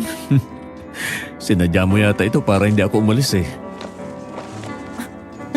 Joke lang. Huwag kang mag-alala. Babalik lang naman ako dito. Pero hindi ibig sabihin na hindi na tayo magkikita. Dadalawin kita sa inyo palagi. Maghihintay ako sa iyo, Ice. Hindi ko maiwasang lihim na mapangiti sa tuwing naaalala ko ang gabing dinala ako ni Ice sa bahay niya. Matapos naming labanan ng aswang, agad niyang nilinisan ang sugat ko. Hinawakan niya ang kamay ko at hindi binitawan. Pagkatapos ay hinalikan niya ako sa noo. Nang magtagpo ang mga mata namin at makitang malapit ang mukha namin sa isa't isa, hahalikan na niya ako sa labi. Kundi lang sana nag-ring ang phone ko. Madam Venus naman eh. First kiss na naging bato pa. Kung pwede ko nga lang tirisin si Ate Joyce nung gabing yun. Samantala, dahil nga sa nangyari, kinabukasan kinausap na ako ni Tatay Bong. Inalalayan ako ni Ice hanggang sa makaupo ako. Kasama si Ate Joyce, tuluyan na akong tinapat tungkol sa pagiging manunugis ko. Di naman siya galit, pero seryoso siya at nakita ko ang labis na pag-aalala niya para sa akin. Kumusta ang pakiramdam mo? Okay na po. Medyo masakit lang ulit ang sugat ko. Alam ba, anak, kahit kailan ay hindi ako nakikialam sa mga desisyon mo. Malaki ang tiwala ko sa iyo. Matalino ka at matapang. Nung sinabi mo nun sa amin ng nanay mo na gusto mong ipagpatuloy ang nasimulan ng lolo mo at maging manunugis, kahit ayaw namin at nag-aalala kami ng nanay mo sa kaligtasan mo, hindi ka namin hinadlangan dahil alam namin ang kapasidad mo sa pakikipaglaban. Pero ngayon na ilang beses ka nang lalalagay sa bingit ng kamatayan at sa paulit-ulit na pagbabanta ng aswang na yun sa buhay mo, mukhang panahon na para tumigil ka na sa ginagawa mo. Seryoso po kayo, Tay? Oo, anak. Alam kong mahal mo ang ginagawa mo. Pero marami pa namang paraan para makatulong sa kapwa mo. Yung hindi mo nilalagay ang buhay mo sa panganib. Ngayon ko lang sasabihin to. Ayokong pati ikaw ay kunin sa akin ng maaga. Magiging masaya po ba kayo kapag huminto ko? Oo naman, anak. Ang makita ka araw-araw na ligtas ay isang bahay na nakapagpapasaya sa akin. Sige po, Tay. Mula po ngayon, hihinto na ako. Pasensya na po kung naging makasarili ako. Hindi ko na malaya na puro yung gusto ko lang ang ginagawa ko. Hindi ko na naisip ang nararamdaman niyo. Huwag mo nang isipin yun. Mas mabuti pa itutukan mo na lang ang taniman natin. Magtulungan tayo hanggang sa mas mapalaki pa natin yon. Yung inahin nating baboy ay malapit ng mga anak. Lumalaki na rin yung manuka natin. Opo, kapag magaling na ako, magsisimula na po akong mag-full time sa taniman natin. Saka panahon na rin para asikasuhin mo naman ang love life mo, di ba Tito? Ay siya nga naman, anak. Abay malapit ka nang lumagpas sa kalendaryo. Ni wala ka pang nagiging boyfriend. Bakit napunta sa love life pong usapan? Anak, ay wala ka pa bang nagugusto ang binata, ha? Po? Bigla akong kinabahan nang magkatinginan kami ni Ice. Hindi ako makasagot ng oo dahil nandun ang lalaking gusto ko. Bukod dun baka mag-usisa sila at mapasagot ako ng di oras. Ano na lang ang mukhang ihaharap ko kay Ice. Hanggang sa nagulat ako nang tumatawang tinapik ni Ate Joyce ang balikat ko. Uy, hindi na sumagot yan. Wala po. Wala daw. Pero bakit ka nagbablush? Wala nga. Meron ka ng crush, no? Sino yan? Ice, may manliligaw na ba tong dalaga ko? Po? Hindi ko po alam sa kanya eh. Ikaw ba? Hindi ka ba nagagandaan dito sa dalaga ko? Wala, tatay, ang kulit mo talaga. Bakit ba? Nagtatanong ng naman. Tay naman, nakakahiya. Asus, defensive. Maganda po si Tessa. Iba siya sa mga nakilala ko. Matapang at palaban. Hindi niya hinayaan na matalo siya ng kahinaan niya. Sa mga ganong babae po talaga ako attracted. Abay, kung gusto mong ligawan ng anak ko, ngayon pa lang, ibinibigay ko na ang permiso ko. Tay, naku naman kayo talaga. Pinapayahan niyo na naman ako eh. Oh, siya, sige na, hindi na. Ice, pag-usapan natin yan mamaya kasama ng beer, ha? May chicharong bulaklak ako dyan. Nako, Tatay Bong. Bawal yun sa inyo. Tataas na naman ang BP niyo. Kinahapunan, habang isa-isang hinihiwalay ang dahon ng saluyot sa tangkay nito, panay ang tingin ko sa gate. Napapatayo ako kapag may dumadaan na kotse. Bago pa lang magtanghalian nagpaalam na si Ice na may pupuntahan siya sa bayan. Di naman niya sinabi kung saan siya eksaktong pupunta. Nahihiya naman din ako magtanong. Ang akala ko babalik din siya agad. Pero mag-aalas 6 na ng gabi at hindi pa rin siya bumabalik. Uy, kunwari naghihimay ng dahon ng saluyot. Pero ang mata, nasa gate. Ang lieg, daig pang giraffe, nagkakanda haba habang may dumadaan na kotse. Hinihintay mo si Ice, no? Di ah. Umamin ka na, kilala kita. Ngayon ka lang nagkaganyan. Dati, kahit may injury ka, matigas ang ulo mo, lumalarga ka pa rin at nakikipaglaban sa aswang. Nagkakanda binat ka na, hala. Sige ka pa rin. Ngayon, abang, bait mo bigla. Napipirmi ka dito sa bahay. Si Ice ang gusto mo, no? In love ka na, no? Kasi naman ate, huwag kang maingay. Oo na, gusto ko si Ice. Gusto huwag kang maingay ha. Ay, talaga, sabi ko na nga ba? Ay, ayan na siya. Ice, ice, baby. Tig, tig, tig, tig, tig, tig. Biglang nataranta ang puso ko nang makitang palapit na sa gate ang lalaking pinag-uusapan namin. Habang si Ate Joyce ay mabilis na bumalik sa loob ng bahay at pinagpatuloy ang pagluluto ng ulam. Pagpasok pa lang ni Ice sa gate ay sinalubong na niya ako ng ngiti. Di ako nagpahalata pero parang tumalon ang puso ko sa saya ngayon nakauwi na siya. Hindi ako kinakabahan pero mas lamang na excited ako at kinikilig. Hi, kumusta ang pakiramdam mo? Ah, okay naman. Hindi naman ako masyadong kumikilos kaya hindi sumasakit. Ay, excuse me. Kukunin ko lang itong saluyot. Ano, kawawa naman, pati ugat, napitas. Kumusta ang lakad mo? Teka, ano yung nasa damit mo? Dugo ba yan? Ha? Oo. Pero hindi sa akin yan. May nangyaring aksidente kasi doon sa bayan. Tumulong ako sa pag-rescue. Dinala namin sa ospital sa city yung mga biktima. Kaya palang tagal mong bumalik. Sorry, naghintay ka ba? Ha? Hindi naman. Tessa, kapag magaling ka na, pwede ba kitang maimbitan? Sige, saan tayo pupunta? Date. Ha? Kakain tayo sa labas, manunood ng sine, mamamasyal. Date? Niyayaya mo ako mag-date? Oo, sana kung okay lang. Oo naman. May aswang sa paligid. Hindi ko matapos ang sasabihin ko nang biglang nangalisag ang balahibo sa braso ko. Biglang lumamig ang hangin at may dala itong masangsang na amoy. Agad kong naramdaman na parang may nakamasid sa amin. Mabilis na gumala ang mga mata ko sa paligid.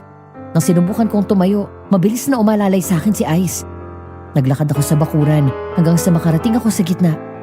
May nahagip ng peripheral vision ko sa bandang kaliwa. May isang taong nakatago sa likod ng makapal na halaman. At mula dun sa kinatatayuan namin, narinig ko ang mahina nitong pag-angil at paghinga. Doon ako biglang lumingon at nakita ko ang mata niya na nagulat. Sa kaliwa, bandang likod. Hoy! Sino ka? Bakit ka nagmamanman? Umalis na siya. Nakita mo ba niyang maayos sa mukha? Hindi, yung mata lang niya. Dahil nagtatago siya sa makapal na halaman. Pero sigurado akong babae. Nakita ko na mahaba ang buhok niya nung tumakbo siya. Talagang hindi siya titigil hanggat hindi niya ako napapatay. Walang mangyayaring masama sa'yo. Ipinapangako ko yan. Ang mabuti pa, pumasok na tayo. Gagawa ako ng insenso. Naalala ko pa yung itinuro ni Lolo sa akin para hindi makalapit yan dito. Isang umaga habang magkatulong kami ni Ice na sinasalansan ng mga gulay na naani sa taniman doon sa bakuran, halos sabay kaming lumingon nang may pumaradang magarang kotse sa harap ng bahay. Nagkatinginan kami na bumaba doon ang isang lalaki. Halos kasing tangkad ni Ice, may dala itong isang bungkos ng bulaklak at isang plastic bag na may logo ng isang fast food restaurant at isang paper bag na kulay puti. Pumorma lang mukha ko nang makalapit siya. Walang iba kundi ang doktor na gumamot sa akin. Ice! Oh, Doc Mark. Hi Tessa. Kakamustahin lang sana kita. Pasok. Salamat. Gusto ko siyang sungitan, itaboy, sigawan, magalit. Sa tuwing nakakakita ako ng mga doktor, bumabalik ang masakit na gabing yun na pumanaw ang nanay ko. Naalala ko kung paano ako tinalikuran at itaboy ng biological father ko. Pero nang makaharap ko si Doc Mark, di ko siya magawang sungitan. Parang kusa akong kumakalma. Di ko rin alam kung bakit pero di ko magawang magalit ng husto sa kanya.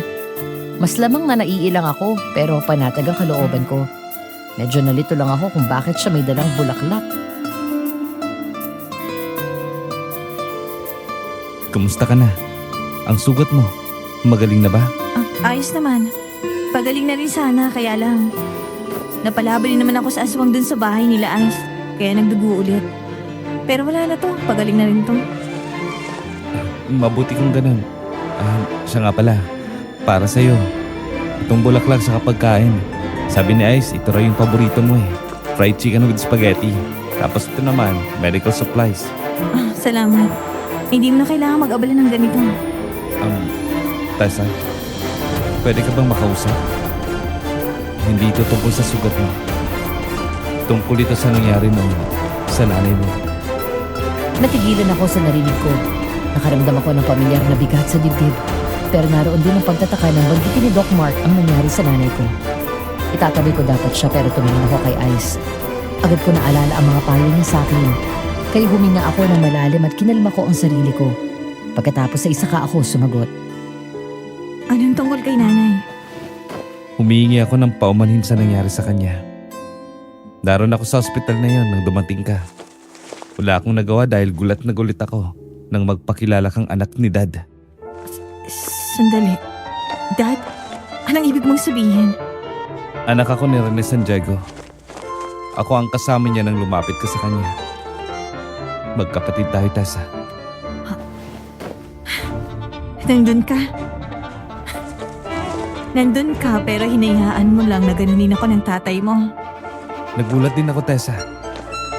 Hindi ko alam na may anak sa iba si Dad. Kahit ang mami ko ay walang alam. Natulala ako na magpakilala ka. Nakatalikod ka na nang matauhan ako. At nakiusap ako sa kanya na tulungan ka. Pero hindi niya ako pinakinggan. Mataas ang posisyon niya sa ospital. Walang nakakabali ng salita niya. Ayaw niya makinig sa akin. Lalapitan na sana kita pero pinagbawalan ako ni Dad. Malupit ang tatay mo, Doc. Wala siyang puso. Hindi siya dapat naging doktor kung wala siyang malasakit sa mga tao. Halata rin naman na wala siyang balak na kilalanin ako dahil para lang akong hangin na dinaanan niya. Na wala ko nakitang tuwa o pananabik sa mata niya. Alam ko. At naiiya ako sa inasal ni Daddy sa'yo. I'm sorry. Pero sana, huwag mo kong itaboy. Dahil ang totoong dahilan ng pagpunta ko dito ay ang ipakilala sa'yo ang sarili ko. Gusto ko magkalapit tayo. Kung hindi ka niya kilalanin bilang isang anak, ako, tinatanggap kita bilang kapatid ko. Patawarin mo ako kung wala akong nagawa nun para sagipin ng nanay mo. Di naman ako sabik sa pamilya, atensyon at pagmamahal. Dahil naibibigay naman yung lahat sa akin ni Tatay Bong, ni Tita Amor at ni Ate Joyce. Sa halip na tuluyang magalit at itaboy palayo si Doc Mark, natagpuan ko na lang ang sarili kong umiiyak. Patawad. Yun lang ang hinihintay kong marinig mula sa tatay ko. Kaya nang marinig ko ang salitang yon mula kay Doc Mark, aaminin ko. May parte sa puso ko ang gumaan. Parang binuhusan ako ng malamig na tubig hanggang sa namalayan ko na lang ang sarili ko na lumapit sa kanya at yumakap. Kuya, Sorry. Kung ngayon lang ako nagkaroon ng lakas ng loob na puntahan ka at magpakilala. Matagal ko nang tinatanong si Dad kung saan ka nakatira pero buti na lang. Nitong huli, napilit ko na siya. Akalain mo yun. May kapatid pala ako. Ngayong nandito na ako, may kasama ka na palagi. May kakwentuhan, may kasamang mamamasyal. Kahit anong gusto mo, sabihin mo, ibibigay ko sa'yo. Poprotektahan kita sa abot ng makakaya ko. Salamat na tinanap mo ako, kuya. At sana ha, huwag ka na magalit sa mga doktor. Hindi naman lahat ay gaya ni Dad. Unti-unti, kuya. Alam kong isang araw, mawawala rin tong trauma at galit ko. Bigyan mo lang ako ng panahon. Naintindihan ko. Halika sa loob. Kwentuhan mo pa ako. Nang gabing yon, pasado 12:00 na ng hating gabi, pero gising pa rin ako at nasa kusina. Tinatapos ko kasi ang financial report ng mga naging gastos namin. Mula sa binhi, pataba at transportasyon. Malaki-laki rin kasi ang lupa namin. Doon ko binuhos ang perang kinita ko sa pagtutugi sa mga aswang sa loob ng ilang taon. Dahil doon ay nakabili na rin kami ng jeep na pang-deliver ng mga gulay. Pero habang lumalaki ang taniman namin, kasabay ring lumalaki ang gastos. Napalingon ako nang lumabas ng kwarto si Ice. Oh, bakit gising ka pa? May tinatapos lang. Kaunti na lang to. Ikaw, ba't gising ka pa? Nagkape tayo ni Mark sa bayan, di ba? Kaya hindi ako makatulog eh. Oo nga pala. Halika, samahan mo muna ako dito. Masaya ka ba ngayong nakilala mo na ang kapatid mo? Oo. Ang sarap sa pakiramdam ng may kuya. Mukhang hindi ako kay Tatay Bong mahirapan. Mukhang kay Mark. Mahirapan saan? Sa pagkumbinse. Sana pumayag siya na maging girlfriend ko ang kapatid niya. Seryoso ka talaga, Ice? Kahit nang layo ng agwat ng buhay natin? Kinuha ni Ice ang isang silya at dinala sa tabi ko. Pagkatapos ay naupo siya paharap sa akin. Kinuha niya ang kamay ko at hinawakan yun, saka hinalikan ng likod. Na mga sandaling yun, Madam Venus, alam ko nang mahal ko si Ice at sigurado na ako sa nararamdaman ko. Ngumiti at pumihit din ako paharap sa kanya, saka ko siya hinawakan sa isang pisngi. Mahal kita, Tessa. Sa maikling panahon, nakuha mong puso ko. Nung mahina ka pa habang inaalagaan kita, sinabi ko sa sarili ko na kahit magaling na ang sugat mo, gusto pa rin kitang alagaan. Gusto pa rin kitang makitang nakangiti at masaya. Gusto ko pa rin na inaasar ka at panoorin kung manulis ang nguso mo kapag napipikon ka na. Wala akong pakialam sa estado ng buhay mo. Pantay-pantay tayo. Mabuting tao ka at marangal, pati ang pamilya mo. Yun ang mas mahalaga sa atin. Mahal din kita, Ice. Talaga? Oo. Pero ngayon pa lang ako na in love. Hindi ko alam kung anong dapat kong gawin o maramdaman. Natatakot ako pero handa akong subukan. Tessa, hindi ka magsisisi na ibinigay mo sa akin ang puso mo. Ako ang bahala sa'yo. Nang ilapit ni Ice ang mukha niya sa akin, dahan-dahan akong pumikit nang makuha ko ang plano niyang gawin. At sa unang pagkakataon, Madam Venus, naranasan ko ang aking unang halik. Sa wakas, natuloy din. Naramdaman ko ang kakaibang kilabot sa bato ko nang maramdaman ang paglapat ng labi niya sa akin. Ang magaan at dampilang nung una ay naging mas malalim at masuyo kalaunan. Namalayan ko na lang na nakayakap na ang braso ko sa leeg niya. Matapos yun ngumiti kaming dalawa bago niya ako halikan sa noo. Dahil retired na si Tessa, ang matapang na dalagang manunugis, ngayon, gagawin naman kitang prinsesa ko. Yak, ang corny. Totoo yun. Tulong! Sina Tita Amor? Nang bigla kaming napatayo ni Ice, agad nang kinuha ang baril niya at ako naman nagdala ng military knife at buntot pagi. Sakaling kailanganin niya ang tulong ko. Dahil nasa tabi lang namin ang bahay ni na Ate Joyce, mabilis kaming nakalipat doon. Pagpasok namin ni Ice, nakita namin si Ate Joyce na hinaharangan si Tita Amor habang hawak ang silya at yun ang ginagamit para maitulak ang aswang. Lumayo ka sa amin! Layo! Layo! Kayo na naman! Pati ba naman sila? Demonyo ka! Lumayo ka sa kanila! Huwag mo silang idamay! Hindi ba sinabi ko na uubusin ko ang lahi ng babaeng yan? Huwag mong sasaktan ang pamilya ko! Ganoon ang ginawa mo sa akin! Sinaktan mo ang anak ko! Pinatay mo siya! Iba kayo! Pumapatay kayo ng mga inosenteng tao! Ang pamilya ko ay walang ginagawang masama! Ganoon na rin yun! Talagang hindi ka nadadala, ha? Lumayas ka dito! Hayop ka! Demonyo! Patuhin mo siya ng asin, anak! Bilis! Nang barilin ni Ice ang aswang, agad itong tinamaan sa dibdib. Ngayon ay alam kong napuruhan niya ito dahil tumama ang bala malapit sa puso. Bumagsak ang aswang at pinagbabato pa siya ni Ate Joy sa Tita Amor ng asin. Ang akala namin ay patay na ito pero nagulat kami na mabilis itong gumapang palapit sa akin. Bago pa ako makatakbo ay nagawa na niya akong sunggaban sa leeg, sabay hila sa akin palayo. Mahigpit akong nahawakan ni Ice sa kamay at pilit na binabawi. Pero sa sandaling yun ay mas nanaiga ang lakas ng aswang. Kaya agad tinutukan ito ni Ice ng baril. Pero ginawa akong panangga ng aswang. Kaya wala siyang magagawa kundi ibaba ang armas. Habang ang aswang ay tumawa nang nakatingin kay Ice. Tessa! Sige, subukan mo. Kung ayaw mong mamatay ang babaeng ito, ibaba mo yung baril mo! Tawan mo siya! Malala ng tama mo! Sumuko ka na! At bakit ko gagawin yon? Hindi! Malaking atraso mo sa akin! Ngayon, wala ka ng kalaban-laban, manunugis! Pagkakataon ko na para patayin ka! Eh di inamin mo na rin na hindi mo ako kayang talunin. Inamin mo na rin na mahina ka. Kaya kahit anong gawin mo, kahit anong banta mo, hindi mo ako mapatay! Hindi totoo yan! Yan ang totoo! Tessa! Hayop kang babae ka! Matay ka na! Ice! Tayo na!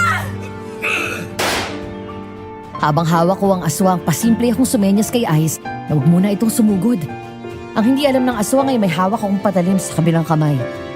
Bigla ko yung sinaksak sa dibdib nito at ang pangalawang saksak ay sa leeg sana ang target ko. Pero bigla niya akong tinulak, kaya ang balikat niya ang nahagip ng hawak kong patalim. Bumagsak ang aswang sa likod ng papag na kawayan nila Ate Joyce. Ilang sandali pa ay may biglang lumabas na itim na uwak mula doon. Dumapa kami ni Ice na lumipad itong palabas ng bahay hanggang sa tuluyang makatakas. Tessa, ayos ka lang? Nasaktan ka ba? Okay lang ako. Ate Joyce, Tita Amor, kayo po. Okay lang kami, Ice. Ay maraming salamat sa iyong dalawa. Ay salamat sa Diyos at walang nasaktan sa atin. Hindi pwedeng ganito. Kailangan nating makahanap ng paraan para mapatay na yan. Kahit ilang beses natin siyang masugatan, kapag nagpalit na sila ng anyo bilang hayop at nakapagtago sa dilim, gagaling ang sugat nila. Ang akala ko, ang nagpapagaling sa aswang ay kapag dinidilaan niya ang sugat niya. Maraming paraan para mapagaling nilang sarili nila. May orasyon din silang ginagawa. Minsan ay umiinom sila ng dugo ng tao o hayop. Depende. Ang importante sa ngayon ay safe tayong lahat. Lumipas ang mga araw, hindi na bumalik ang aswang. Di kami sigurado kung patay na ito. Nang i-report ko sa kapitan ng baryo namin na nangyari, sinubukan nilang hanapin ang aswang. May nakita silang isang patay na itim na uwak sa gubat. Pinakita pa sa amin yun at kamukha nga ito ng aswang na sumugod sa bahay ni Ate Joyce. Sa kabila noon, di ko pa rin magawang makampante dahil hindi ko mismo nakita na namatay ang aswang. Tuso ang mga to eh. Kaya nilang paniwalaan ng mga tao na patay na sila dahil nagagawa nila magpalit ng anyo at nagiging hayop. Pero ang totoo, gumagamit sila ng dummy para maligaw ang humahabol sa kanila. Sa kabila nito ay pilit ko pa rin kinakalma ang sarili ko at pinagpapatuloy ang normal na buhay. Mula nang tuluyan akong kuminto sa pagiging manunugis at tuluyang gumaling. Tinuon ko ang panahon ko sa trabaho at sa taniman. Si Ice naman ay umalis na sa bahay at umuwi na sa kanila. Pero araw-araw naman siyang dumaraan at madalas dito kumakain. Nasanay na raw kasi siya na may kasabay siyang kumain. kumpara sa bahay nila. Nung ipaalam namin kay tatay ang relasyon namin, tuwang-tuwa ito. Gayon din sina Ate Joyce at Tita Amor. Hindi pa nga lang daw niya masabi kay Kuya Mark dahil baka raw sipain siya nito. Boss, kumusta? Balita ko, magaling ka na. Uy, kuya. Oo nga eh. Sa wakas, nakakakilos na ako ng normal. O ano? Kailan ulit ang lakad natin? Ay, yun nga pala kuya. Ang totoo. Ipapatawag na nga sana kita dahil gusto rin kitang kausapin. Tungkol saan? Halika. Dito tayo sa loob mag-usap. Pumasok kami sa loob ng bahay. Hindi na iba sa pamilya ko si Kuya Gab. Trabahante siya ng tatay ko sa bukid at para ko na siyang nakatatandang kapatid. Magkasundo kaming dalawa dahil sa pareho naming karanasan at hilig sa mga aswang. Kaya naman siya ang ginawa kong sidekick na magdesisyon ako maging full-time manunugis. Bukod doon malaki ang tiwala ko sa kanya. Pagdating sa loob, saka ko inabot sa kanya ang sobre.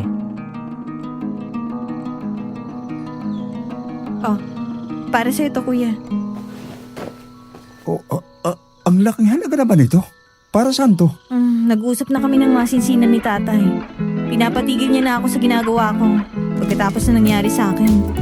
Sobrang nag-alala siya at ayaw niya nang ipagpatuloy kong pagtutugis sa mga aswang. Ayoko rin namang patuloy siyang bigyan ng alalahanin. Kaya pinagbigyan ko na si tatay.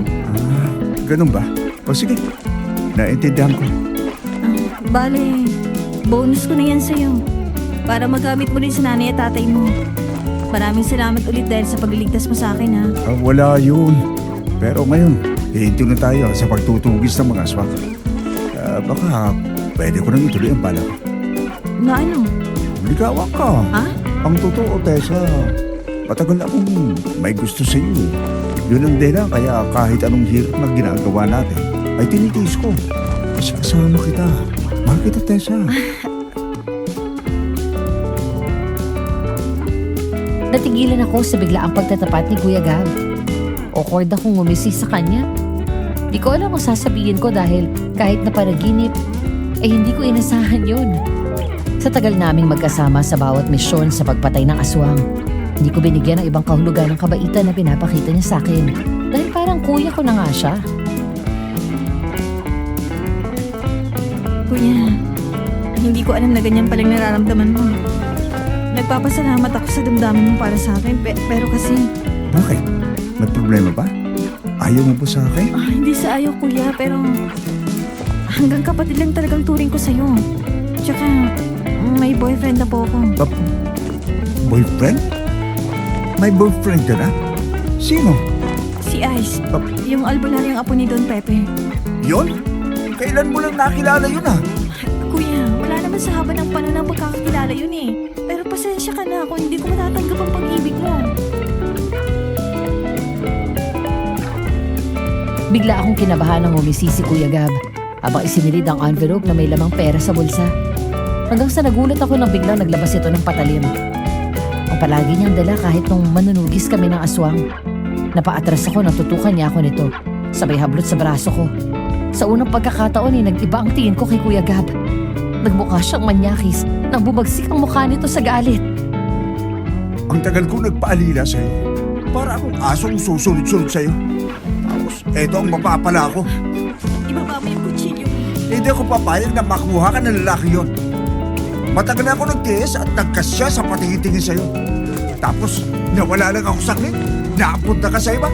Kuya, binabalaan kita. Ibaba mo sa akin yan. Hindi ako makapapayag na masingitan ang lintik na doktor na yon. Doktor? Huwag kang maingay. Kuya, wag! Ang tagal kong hinintay ang pagkakataon ito. Hindi ako papayag na mapunta ka sa doktor na yon. Nahawakan ko ang patalim niya na nakatutok sa akin at nagawa ko manlaban. Nagpambuno kami sandali. Pagkatapos sinuntok niya ako sa sikmura at sinuntok niya pa ako ng malakas sa mukha at sa binti para hindi ako makapalag. Bigla akong nawala ng lakas hanggang sa hilahin niya ako sa sahig at hiniga doon. Napaiyak na lang ako nang magsimula siyang maghubad ng shorts. Kahit nangihina sinubukan kong gumapang palayo pero hinila niya ako sa paa. Sisigaw dapat ako na mabilis nang tinakpan niya ang bibig ko. Pero hindi ako manunugis para maging mahina Aswang man o hindi. Dapat kaya kong protektahan ang sarili ko. Nagawa na niyang hilahin ang shorts ko at itinaas ang t-shirt ko nang marinig kong bumukas ang gate. Inipon ko ang natitirang lakas ko at bigla ko siyang tinuhod sa pagitan ng hita. Kaya naitulak ko siya at doon ako sumigaw ng malakas.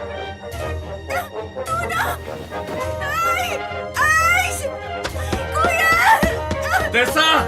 Tessa? Anak, ano nangyayari? Hoy! Hayop ka! Anong ginagawa mo sa anak ko? Hayop ka! Naalala ko na nung araw na yun, pumunta pala sandali sa bayan si Kuya Mark kasama si Ice at Tatay Bong. Kaya nang sumigaw ako, sila ang tumakbong bumukas sa pinto. Naabutan nila akong gumagapang palayo na halos nakahubad na at si Kuya Gab ay nakababa ang shorts. Agad dinablot ni Kuya Mark sa t-shirt ang lalaki at sapilitang tinayo. Sabay suntok ng malakas sa mukha nito. Ganon din ang ginawa ni Ice. Hindi lang suntok sa mukha, sinikmuraan din niya at sinipa ng sinipa. Habang si tatay naman, inilapitan, tinakpan at kumuha ng kumot para itakip sa katawan ko. Sumiksik ako sa kanya na nanginginig sa takot habang walang tigil sa pag-iyak. Ilang sandali pa ay huminto ang dalawa nang masiguro na lang hindi na ito tatakbo. Tatawag ako ng pulis. Animal ka! Ikaw pa ang nagligtas kay Tessa noon. Tapos bababuhin mo siya ng ganito. Anong klaseng lalaki ka? Walang iya ka. Magbabayad ka sa ginawa mo sa kapatid ko. Bakit? Sa akin naman si Tessa noon pa. Inagaw mo lang siya sa akin. Nababaliw ka na! Kahit kailan hindi naging tayo, itigil mo yung ilusyon mo! Alam niya ng lahat ng tao dito sa baryo natin! Walang hiya ka, Gabriel. Pinagkatiwalaan kita. Maayos kang pinakisamahan ng anak ko. Sa kabila ng naitulong niya sa'yo, ganito lang ang gagawin mo sa anak ko, ha? Ipakukulong kita! Ipapakulong kita! At sino ang gusto mo para kay Tessa? Ang peking albularyo na yan? Matagal ka nang niloloko niyan. Dahil ang totoo, doktor yan. Pinasasakay ka lang yan. Hindi ka niya mahal. Bakit? Hindi ba't ikaw ang nagsimula nito? Di ba ikaw ang nakiusap na magpanggap akong albularyo? Para lang hindi tumakas at magmula si Tessa sa klinik noon. Ginawa ko yun. Dahil sa pag-aalala ko sa kanya. Malay ko bang paninindigan mo ang pagpapanggap mo? Huwag mong ibaling sa akin ang atensyon. Dahil kahit anong gawin mo, hindi ka makakatakas sa ginawa mo. Mabubulok ka sa bilangguan. Nang araw na yon ay hinuli rin ng mga pulis si Gab. Matapos kaming magbigay ng salaysay ay sinampahan namin siya ng kaso dahil sa pagtatangkang halayin ako at sa pananakit sa akin. Puno ako ng magkahalong galit at panghihinayang dahil sinasayang ni Kuya Gab ang ilang taon naming pagsasama. Ang akala ko ay totoong kapatid o kaibigan na ang turing niya sa akin. Wala akong kaalam-alam na iba na pala ang tumatakbo sa isip niya. Pagdating sa bahay, dumiretso ako sa kwarto at doon nagkulong. Hanggang ngayon ay hindi ko mapigilan ang luha ko. Di lang dahil sa takot kundi sa katotohanan ng binulalas ni Kuya Gab. Lumingon ako nang marinig kong bumukas ang pinto. Si Ice. Seryoso ang mukha niya habang nakatingin sa akin at may dala itong ice pack. Di ako nagsalita at muling tumanaw sa labas ng bintana. Lumapit siya sa akin at maingat niya akong pinihit na paharap sa kanya. Pagkatapos dahan-dahan niyang dinampi ang ice pack sa pisngi ko na nagkukulay violet na. Nang hawakan niya ang kamay ko ay pasimple kong pinawi yun pero hindi niya ako hinayaan.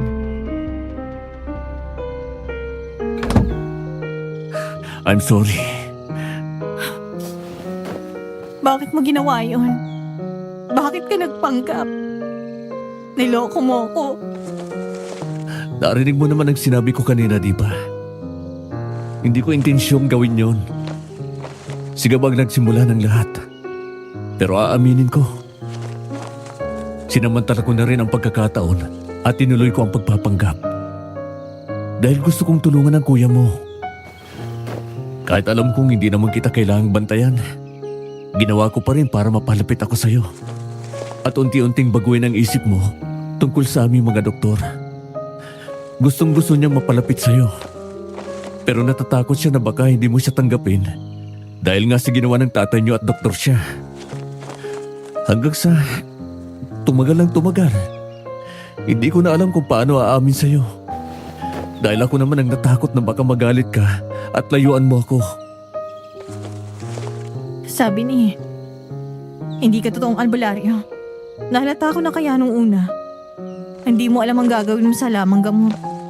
Tapos nung ginagamot mo ako gamit yung mga ginagamit sa mga ospital, komportable kang kumilos. I'm sorry. Ayaw ko lang na magalit ka sa akin. Kaya nga humingi na ako ng tulong kay Mark. Sabi ko, kausapin ka na muna niya. Para kapag nagkaayos kayo at tinanggap ka niya. Naisip ko na baka mas magiging madali sa'yo na patawarin ako at tanggapin ako. Ibig sabihin, hindi lang si Kuya Mark ang gumamit sa akin dun sa clinic. Oo. Ang totoo, ako mismo ang gumamot sa'yo. Kakainis ka naman eh. Sorry na. Baka mamaya may secret ka pa ha. Baka mamaya may tinatago ka palang pamilya dyan. Wala. Kung magkakapamilya man ako, ikaw at ako ang bubuo nito. Huwag mo nang uulitin yun ha. Promise. I'm sorry. Pasalamat ka, mahal kita. Kundi hahabulin talaga kita ng itak. Pinagdasal ko to. Humiling ako sa Diyos na sana kapag nalaman mo ang totoo, hindi ka magagalit ng husto at mapapatawad mo agad ako. Aaminin ko, hindi ko inaasahan na magiging ganito ka kakalmado. Wala eh. Dinaan niyo ako ni Kuya sa strategy. Mag-best friend nga kayo. Binaba ko sandali ang ice pack at hinayaan ko siyang yakapin ako. Tama si Ice. Kung hindi dahil kay Kuya Mark, hindi lalambot ang puso ko. Napagalaman ko kanina ang totoo. May bahagi sa damdamin ko na nagalit, na-disappoint at nagtampo.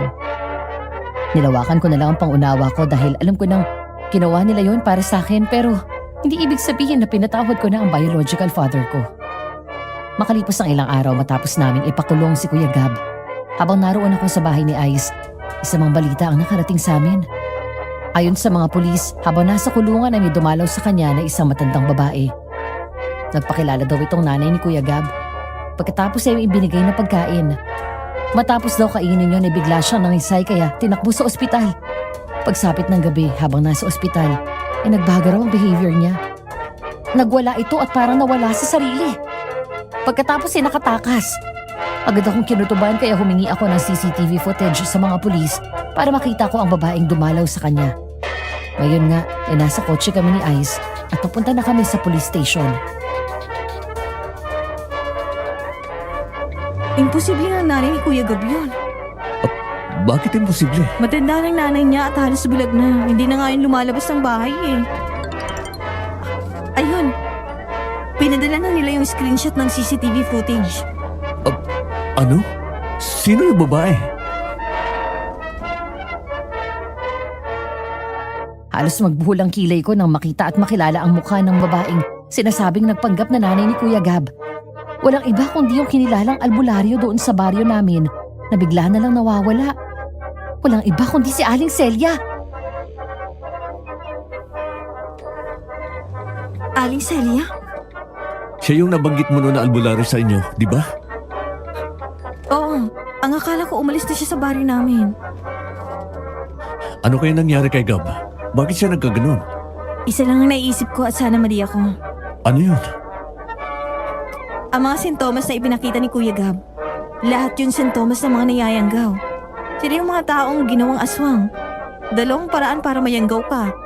Kakagatin ka ng aswang o kaya makakakain ka ng pagkain na hinaluan ng laway ng aswang. Sa kaso ni Kuya sa pagkain. Ibig sabihin, si Aling Celia ang aswang? Ngayon malinaw na. Noon sa tuwing nagkakausap kami, palagi niyang sinasabi sa akin na may sakit daw sa pag-iisip ang anak niya. Palagi raw niyang kinukulong dahil nagwawala at nananakit. Maaaring ang aswang na sumaksak sa akin ay ang anak niya. Kunwaring kinukulong niya sa umaga, pero sa gabi pinapakawalan siya ni Aling Celia. Dahil hindi yun ang unang gabing nakalaban ko siya. Mga 3 o 4 na beses bago namin siya napatay ni Kuya Gab. Pero ang akala ko, sabi nila kapitan, napatay na raw ang aswang. Di ba may pinakita pa sa atin na patay na uwak? Ito na nga bang sinasabi ko eh. Kaya hindi ako makampante na hindi nakita ng sariling mga mata ko na namatay ang aswang. Niligaw niya tayo para akalain natin na patay na siya. Hayop talaga. Uy! Tessa! Kapit! Kahit naka-seatbelt ako, hinara ni Ice ang braso niya sa akin nang bigla itong tumapak sa preno. dahil nasa unahan namin at nakaharang sa daan. Ang walang iba kundi si Kuya Gab. Napakapit ako na mahigpit sa braso ni Ice na matitigan ko ang mukha niya. Tama ang hinala ko. Nayanggaw nga siya dahil tuluyan ang nagmukha itong aswang. Nanlilisik ang mga mata at mahaba ang mga kuko niya. Biglang umatras si Ice nang sumugod siya sa amin. Binangga namin siya at humagi siya sa gilid ng daan. Sinamantala yun ni Ice at mabilis na pinaharurot ang kotse. Habang ako naman ay agad na nagpadala ng mensahe sa pulis na may hawak ng kaso ko at sinabi ko ang lokasyon namin. Nakatayo ang kumag. Hinahabol niya tayo. Bilisan mo! Tumingin ka sa likod. Nasaan siya? Nawala bigla! May naglalakad sa bubong! Siya yan. Kaya bigla siyang nawala. Dahil lumambitin na siya sa likod ng sasakyan.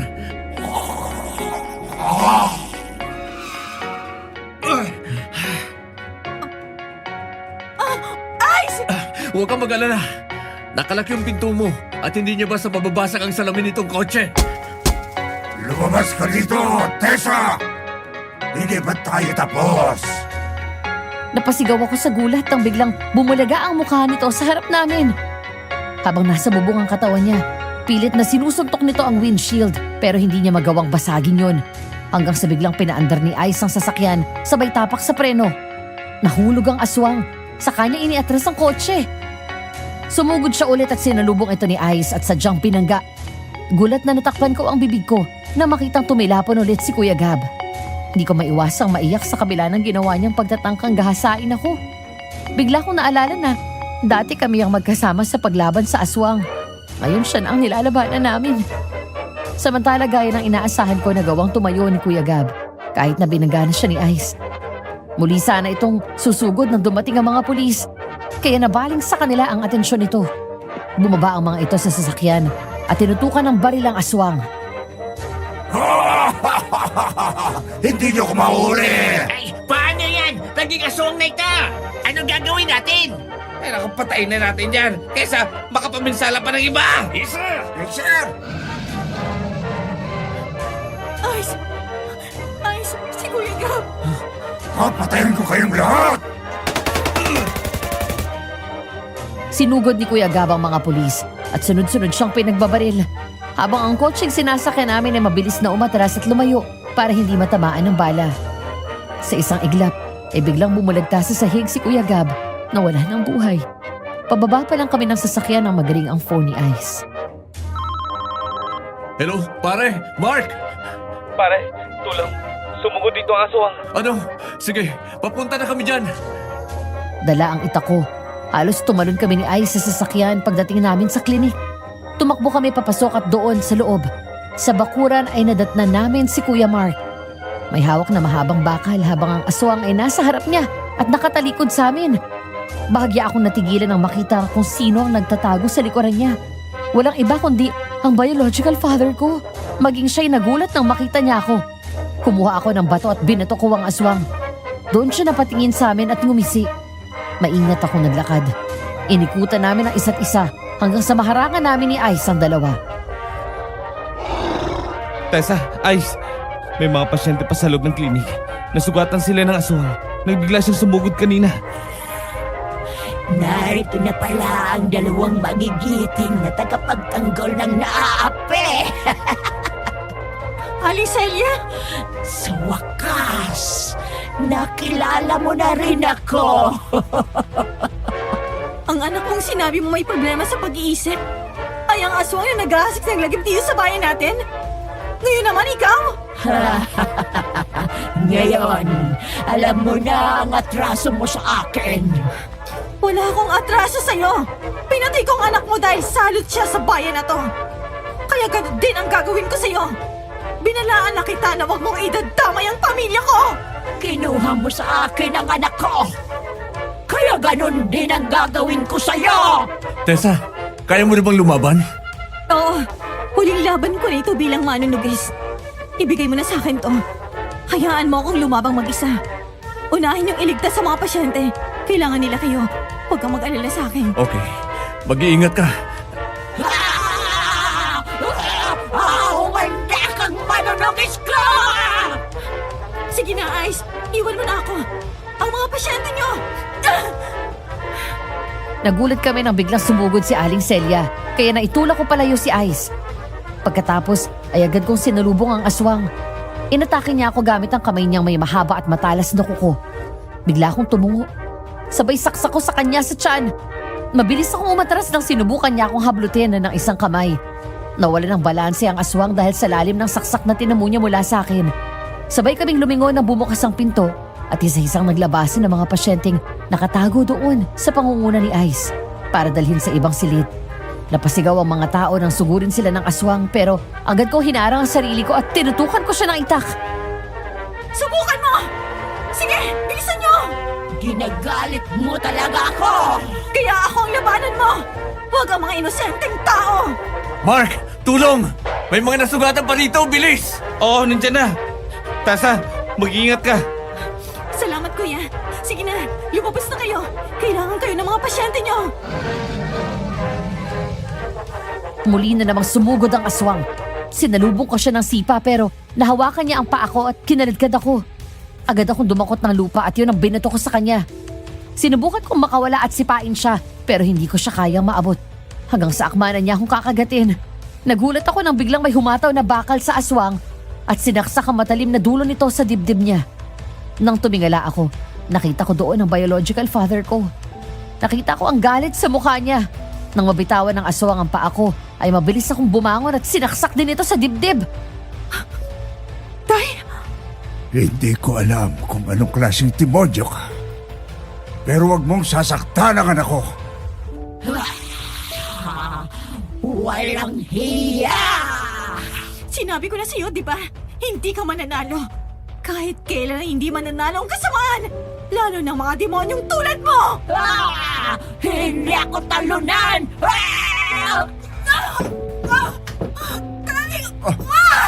Tessa! Anak! Matapos kong saksakin ng aswang, bigla niya akong sinipa ng malakas. Pagkatapos ay hinawakan niya ang bakal na sinaksak sa kanya ni Tatay Rene. At nagawa nitong bunutin yun mula sa katawan niya. Naagaw nito ang bakal at galit na sumugod. Akmang sasaksakin nito ang tatay ko gamit ang parehong bakal. Pero mabilis akong nakatayo at hinarang ko ang sarili ko. Bumuon sa kaliwang dibdib ko ang bakal. Pero nasaksak ko rin ang aswang sa leeg. Sa galit ko ay mas binoon ko pa ang talim hanggang sa tumagos yun sa batok nito. Hanggang sa wakas ay patay nang bumagsak ang aswang. Kasunod niya ay ako naman ang bumagsak habang nakatusok pa rin sa dibdib ko ang bakal. Tessa, anak ko. Ice! Si Tessa! Nurse, tumawag ka sa ospital. Sabihin mo sa kanila na magabag sa ER. Ay, sumama ka sa akin. Ikaw ang mag-assist sa akin. Yes, Doc. Anak, kapit ka lang. Si Daddy ang bahala sa iyo. Ice, Tessa, huwag mong ipipikit ang mata mo, baby. Mismong si Daddy ang gumamot sa akin habang ina-assist siya ni Ice. Nagawa nilang tanggalin ang bakal na nakatusok sa akin. Ang kwento ni Kuya Mark, habang ginagamot nila ang mga pasyente, sumunod pala sa amin ng mga pulis at sila mismo ang nagsunog sa bangkay ni Aling Celia. Ngayon wala nang aswang sa baryo namin. Masasabi kong pwede na talaga akong mag-retire bilang manunugis. Kumusta ka na? eto, buhay pa rin. Masamang dumi yata ako eh. Pangatlo na tong injury mo. 3 points ka na. Siguro naman wala nang kasunod. Wala na, promise. Pinahanga mo ako kung paano mo labanan ng aswang. Nagigilty lang ako dahil pakiramdam ko pinabayaan kita. Gusto sana kitang tulungan. Ice, may sarili tayong laban na hinarap ng gabing yun. Ako sa aswang. Ikaw sa mga pasyente mo. At nagpapasalamat ako sa iyo. Dahil pinagbigyan mo akong harapin si Aling Celia. Ito na ang huling beses na masasaktan ka ng ganito, ha? Salamat sa palagi mong pag-aalaga sa akin. Napalingon kaming lahat ng pumasok sa kwarto ko doon sa ospital, si Daddy. Una siyang lumingon sa akin. Sa unang pagkakataon ay ngumiti kaming dalawa ng tatay ko sa isa't isa. Ang galit na matagal kong dinala sa puso ko ay biglang nawala. Ang sigawan at sumbatan na inakala ko mangyayari kapag nagkita kami, hindi nangyari. Parang sa isang iglap, Kusang naghilom ang sugat mula sa nakaraan. Pare, maraming salamat. Hindi. Ako dapat na magpasalamat sa pag-alaga at pagpapalik mo kay Tessa. Sa dami ng pagkukulang ko sa kanya, kulang na kulang pa ang ginawa ko. Marami ka pang oras para bumawi. Sige na, lapitan mo na siya. Tay, Anak, kumusta ka na? masakit pa po yung balikat ko. Bakit mo ginawa yun? Sabi ko sa sarili ko noon, kapag nagkita tayo, pasasakitan kita. Ibabalik ko mga ginawa mo nun sa akin. Pero hindi ko pala kaya. Hindi ko kayang gumanti sa'yo. Napakalaki ng kasalanan ko sa'yo. Dapat magalit ka sa akin. Galit na galit po ako sa inyo dahil sa ginawa niyo noon. Namatay ang nanay ko. Dahil sa inyo nagalit ako sa mga doktor. Pakiramdam ko pare-pareho kayong lahat. Tinalikuran niyo kasi ako nung araw na yun. Inasahan ko na maririnig ko sa inyo na tawagin niyo man lang akong anak. Pero tinaboy niyo ako. Walang puwang pagpapatawad sa puso ko para sa inyo dati. Pero nang marinig ko na tinawag mo akong anak sa unang pagkakataon, parang kasamang namatay ni aswang ang galit ko sa inyo. Patawarin po ako sa mga kasalanan ko, anak. Sana hindi pa huli ang lahat. Hayaan mong bumawi ako sa iyo. Kalimutan na natin yan, Tay. Dahil tsak naman akong ito rin ang gusto ni Nanay. Ang matutuwa kang magpatawad. Ang babaeng pinagpala sa lahat. Dalawa na ang tatay, may kuya pang pogi at boyfriend na hot and rich. Boyfriend? Kuya Ice, kayo na ng kapatid ko? Kuya, Lah, anong kuya? Ikaw may ibang pakay ka pala ha? Kunwari ka pang paalbo-albularyo. Yung kapatid ko na palang inaalbularyo mo. kuya naman eh. Kuya Mark. Kak! Suntukan kita dyan eh. Lumipas ang 3 taon. Naging masaya at maayos ang relasyon namin ni Ice. Tahimik na rin ang bayan namin. Mula nang mamatay si Aling Celia ay wala nang aswang na nanggulo. Ang balita ko pa, pinasunog ni Kapitan ang dating kubo ng matanda kung saan siya dati nang gagamot at ang isa pang bahay nito. Ang mga magulang naman ni Kuya Gab ay nasa ilalim ng pangangalaga ngayon ng mga mabubuting kamag-anak nito. Gaya ng pangako ni Ice sa akin, sinuportahan namin ito. Wala naman silang kinalaman sa kasalanan sa akin ni Kuya Gab at ayoko silang idamay sa galit ko sa anak nila. Good morning, Mrs. Villanueva.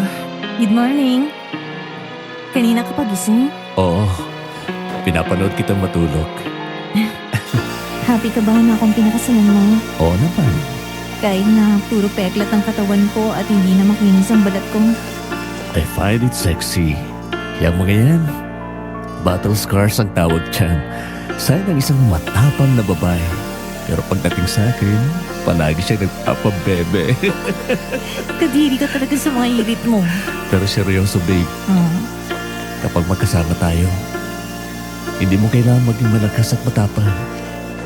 Pwede kang sumandal sa akin at magpahinga. Alam ko, babe. Kaya nagpapasalamat ako sa'yo. Pero curious lang ako. Ano pa nagustuhan mo sa akin? Noong una, ang sabi ko, dahil matapang ka, nakita ko ang malasakit mo sa tao.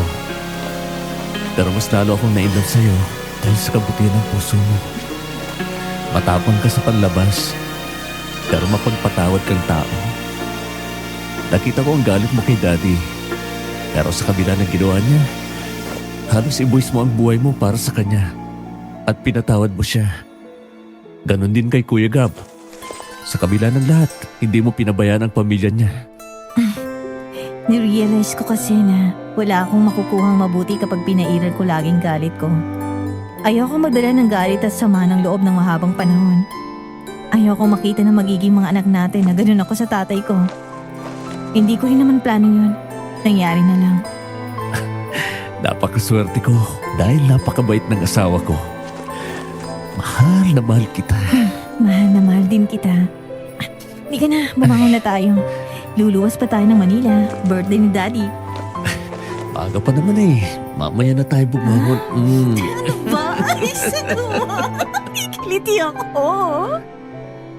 Madam Venus, ang unang dahilan ko kaya ako sumulat sa inyo para lang ibahagi ang karanasan ko bilang manunugis at kung paano ko dinala nito sa aking una at huling pag-ibig. Pero sa kalagitnaan, pati ako marami ring na-realize kung gaano kagaling ang Panginoon na gumawa ng paraan para sa atin, kung paano magpatawad at kung paano magkaroon ng malasakit sa ating kapwa. Sino nga bang mag-aakala na ang gaya kong manunugis na namulat sa marahas at madilim na mundo ng mga aswang ay matatagpuan ng masaya at tahimik na buhay kasama ni Ice at ng aming mga anak. Ngayon hindi na ako nangangamba dahil ang mundong ginagalawan nila ay malayo na sa peligro. Sana nagustuhan niyo ang kwento namin ng asawa ko. Maraming salamat and may God bless you all. Nagmamahal, Tessa. Yung Aswang Confessions na page sa Facebook, peke po iyan. Sila ang nagnanakaw ng videos namin, ina-upload ulit at sila ang kumikita. Habang kami po ang nawawalan. Sa totoo lang, sobrang naapektuhan na ang channel namin. Bumababa ang reach, nalilitaw ang audience, at posibleng mawala lahat ng pinaghirapan namin. Wala pa kaming official Facebook page, kaya yung page na yan, huwag niyo po sanang tangkilikin dahil hindi po kami yan. Nakikiusap po kami. Tulungan niyo po kami ngayon din. Puntahan niyo ang page na Aswang Confessions sa Facebook. Click niyo ang 3 dots, i-report at piliin ang fake page o intellectual property violation. Kahit isang report mo, malaking tulong na po sa amin ito. Kung hindi natin sila mapipigilan, magtutuloy-tuloy lang ang pagnanakaw nila. Kayo na lang ang pag-asa namin. Sa mga tutulong, paki-comment done para malaman namin kung sino ang mga sumusuporta sa amin. At kahit anong mangyari, hindi po kami magpapatinag. Patuloy kaming gagawa ng kwento para sa inyo. Kasama namin kayo at lalaban tayo.